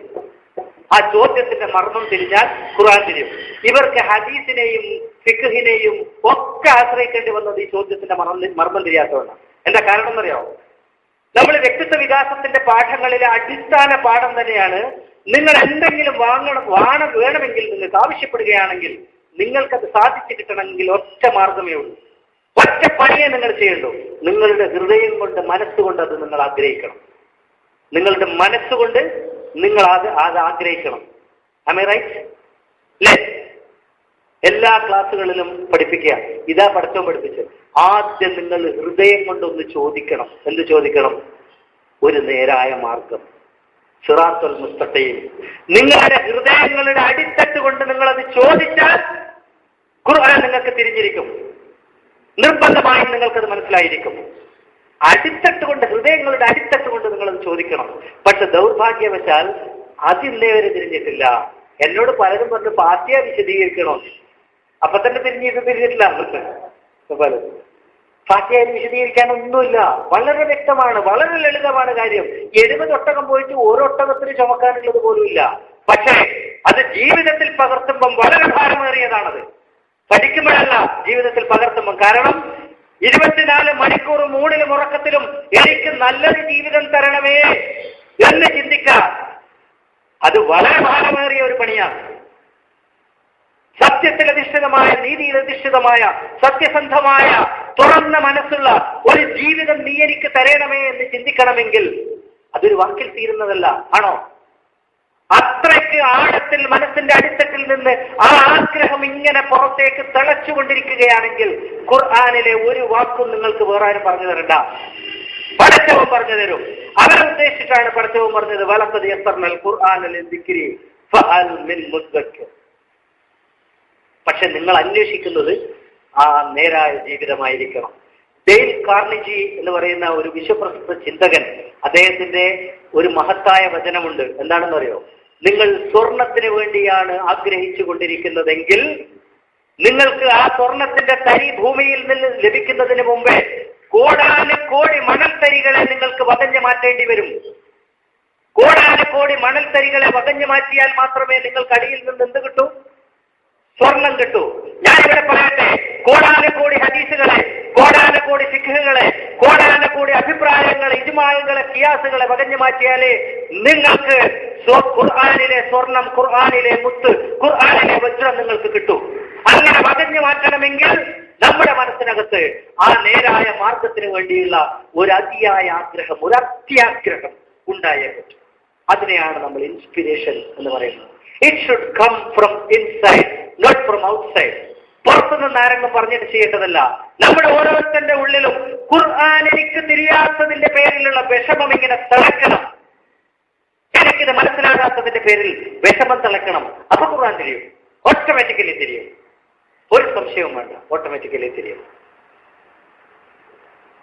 എനിക്ക് തോന്നുന്നു വിഷയം വളരെ എളുപ്പമാണ്. പക്ഷേ ജീവിതത്തിൽ പകർത്തൽ 2 തലത്തിൽ ബുദ്ധിമുട്ടാണ്. ഒന്ന്, ഈ ആഗ്രഹം മനസ്സിനകത്ത് നിലനിർത്തൽ ബുദ്ധിമുട്ടാണ്. രണ്ടാമത്തതാണ് പുറത്തു നിന്ന് വരുന്ന തടസ്സം. ഖുർആനും കൊണ്ട് സമൂഹത്തിൽ ജീവിക്കാൻ പോയാൽ തിരിച്ചടികൾ ഉണ്ടാവും, ധാരാളം തിരിച്ചടികൾ ഉണ്ടാവും. സമൂഹത്തിലെ ഉന്നത സ്ഥാനങ്ങൾ അലങ്കരിക്കുന്നവർക്ക് അത് ത്യജിക്കേണ്ടി വരും. ത്യജിക്കേണ്ടി വന്നിട്ടുണ്ട്. ഞാനടക്കമുള്ള സാധാരണക്കാർക്ക് ത്യജിക്കേണ്ടി വന്നിട്ടുണ്ട്, ത്യജിക്കേണ്ടി വരും. സകല വെല്ലുവിളികളും നേരിടേണ്ടി വരും. ചിലപ്പോൾ ജീവിതത്തിൽ തന്നെ നമുക്ക് ത്യജിക്കേണ്ടി വരും. അവിടെ ഒരു കാര്യം മനസ്സിലാക്കിക്കൊള്ളുക, ഒരു മനുഷ്യനെ കുറിച്ച് പറയാറുണ്ട്, അയാൾ സമൂഹത്തിൽ നിന്ന് ഒറ്റപ്പെടാതിരിക്കാൻ വേണ്ടി ഒരു മാർഗം കണ്ടുപിടിച്ചു. എന്താ? സമൂഹത്തിൽ നിന്ന് ഒറ്റപ്പെടാതിരിക്കാൻ വേണ്ടി ആത്മാർത്ഥമായിട്ട് സ്നേഹിക്കാൻ തീരുമാനിച്ചു. ആത്മാർത്ഥമായിട്ട് സമൂഹത്തെ സ്നേഹിക്കാൻ തീരുമാനിച്ചു. ഓരോ വ്യക്തിയെ സ്നേഹത്തിൽ ഒരു മായവും ഇല്ല, സത്യസന്ധമായ സ്നേഹം. എന്ത് സംഭവിക്കും? അയാൾ ഒറ്റപ്പെടും, അയാൾ ഒറ്റപ്പെടും. ആണല്ലോ? കാരണം എന്താണെന്നറിയോ? ആത്മാർത്ഥ സ്നേഹം ഇന്ന് ഭൂമിയിലില്ല. അപ്പം ആത്മാർത്ഥ സ്നേഹം ഇയാൾ ഒറ്റപ്പെടുത്തും. സ്നേഹിക്കാൻ വേണ്ടി ഭാര്യയെ സമീപിക്കുമ്പം ഭാര്യ ആവശ്യപ്പെടുക ആത്മാർത്ഥതയുടെ കണിക പോലുമില്ലാത്ത ആവശ്യങ്ങളാണ്. സ്നേഹിക്കാൻ വേണ്ടി മകന്റെ അടുത്തേക്ക് പോകുമ്പോൾ മകനിൽ നിന്ന് വരിക, മകനെ അങ്ങനെ അല്ല വളർത്തിയതെങ്കിൽ, എങ്കിൽ മാത്രം, മകനെ അങ്ങനെ വളർത്തിയില്ലെങ്കിൽ മാത്രം ആണ് പ്രശ്നം വരിക. മനസ്സിലാക്കണം. അപ്പൊ ഈ സമൂഹത്തിൽ ഇയാൾ ഒറ്റപ്പെട്ടു. ഇവിടെ ഞാനൊന്ന് പറയട്ടെ, 1000 പ്രാവശ്യം ഭീരുവിനെ പോലെ മരിച്ചു ജീവിക്കുന്നതിലും നല്ലത് സിംഹത്തെ പോലെ ഒരു മരണം മരിക്കുക, ഒറ്റ മരണം. പക്ഷെ ആ മരണം മരിക്കുന്ന സമയത്ത് തിരിഞ്ഞു നോക്കിയാൽ നമ്മുടെ മനസ്സിൽ ഒരു ആത്മാർത്ഥത ഉണ്ടായിരിക്കണം, ഒരു ആത്മസംതൃപ്തി ഉണ്ടായിരിക്കണം. എന്തായിരിക്കണം ആത്മസംതൃപ്തി? എന്റെ സൃഷ്ടാവ് എനിക്ക് തന്നതിനെ ഞാൻ സ്വീകരിച്ചിട്ടുണ്ട്. എന്റെ സൃഷ്ടാവ് എന്നിൽ ഏൽപ്പിച്ച ദൗത്യം ഞാൻ നിറവേറ്റിയിട്ടുണ്ട്. ഇവിടെ ഒന്നുകൂടെ ഞാൻ പറയട്ടെ, തലച്ചോറിന്റെ മേലെ നമുക്കൊരു നിയന്ത്രണം ആവശ്യമുണ്ട്. തലച്ചോറ് ഞാൻ നേരത്തെ പറഞ്ഞ കൃഷി പോലെയാണ്. ഞാൻ ബാലിയിലെ കൃഷിയെക്കുറിച്ച് പറഞ്ഞില്ലേ? തലച്ചോറിനകത്ത് നമ്മൾ പലതും നട്ട് വളർത്തണം, അല്ലെങ്കിൽ എന്ത് വളരും? കള വളരും. ജനിച്ചു കഴിഞ്ഞാൽ മനുഷ്യന്റെ തലച്ചോറിനകത്ത് ധാരാളം കളകൾ വളരും. ഈ കളകൾ ആരും നടണ്ട, അത് സാഹചര്യങ്ങളിൽ നിന്ന് വളരുന്നതാണ്. കളകൾ വിത്തിട്ടിട്ടാണോ വയലിൽ വളരുന്നത്? അല്ല. പക്ഷെ അതിനും ഒരു വിത്തുണ്ട്. എവിടെ നിന്ന് വന്നു ആ വിത്ത്? അത് സാഹചര്യങ്ങളിൽ നിന്ന് വരുന്ന വിത്താണ്. അതേപോലെ മനുഷ്യന്റെ തലച്ചോറിനകത്ത് സാഹചര്യങ്ങളിൽ നിന്ന് വരുന്ന ആശയങ്ങളുടെ കളകൾ വളരാതിരിക്കണമെങ്കിൽ മനുഷ്യന്റെ തലച്ചോറിനകത്ത് സത്യസന്ധമായ ആശയങ്ങളെ നമ്മൾ നട്ടു വളർത്തണം. ഓരോ മനുഷ്യനും അവന്റെ തലച്ചോറിനകത്ത് നട്ടു വളർത്തണം. ആ സത്യസന്ധമായ ആശയമാണ് ഖുർആൻ. ആ ഖുർആനെ ഉപയോഗിച്ച് വളരുന്ന കളകളാണ് ബാക്കിയെല്ലാം. ഇത് തിരിച്ചറിയണം. ഒരു സിംഹത്തെ പോലെ ജീവിക്കാൻ തയ്യാറായാൽ, അതിനുവേണ്ടി ഒരുങ്ങിയാൽ ഖുർആൻ എല്ലാവർക്കും തീരും. അവിടെ മനസ്സിലാകും ഹദീസ് എന്ന് പറയുന്നത് വെറും കളകളാണ്, ഖുർആൻ എന്നത് ഒരു യാഥാർത്ഥ്യവും. Thank you very much.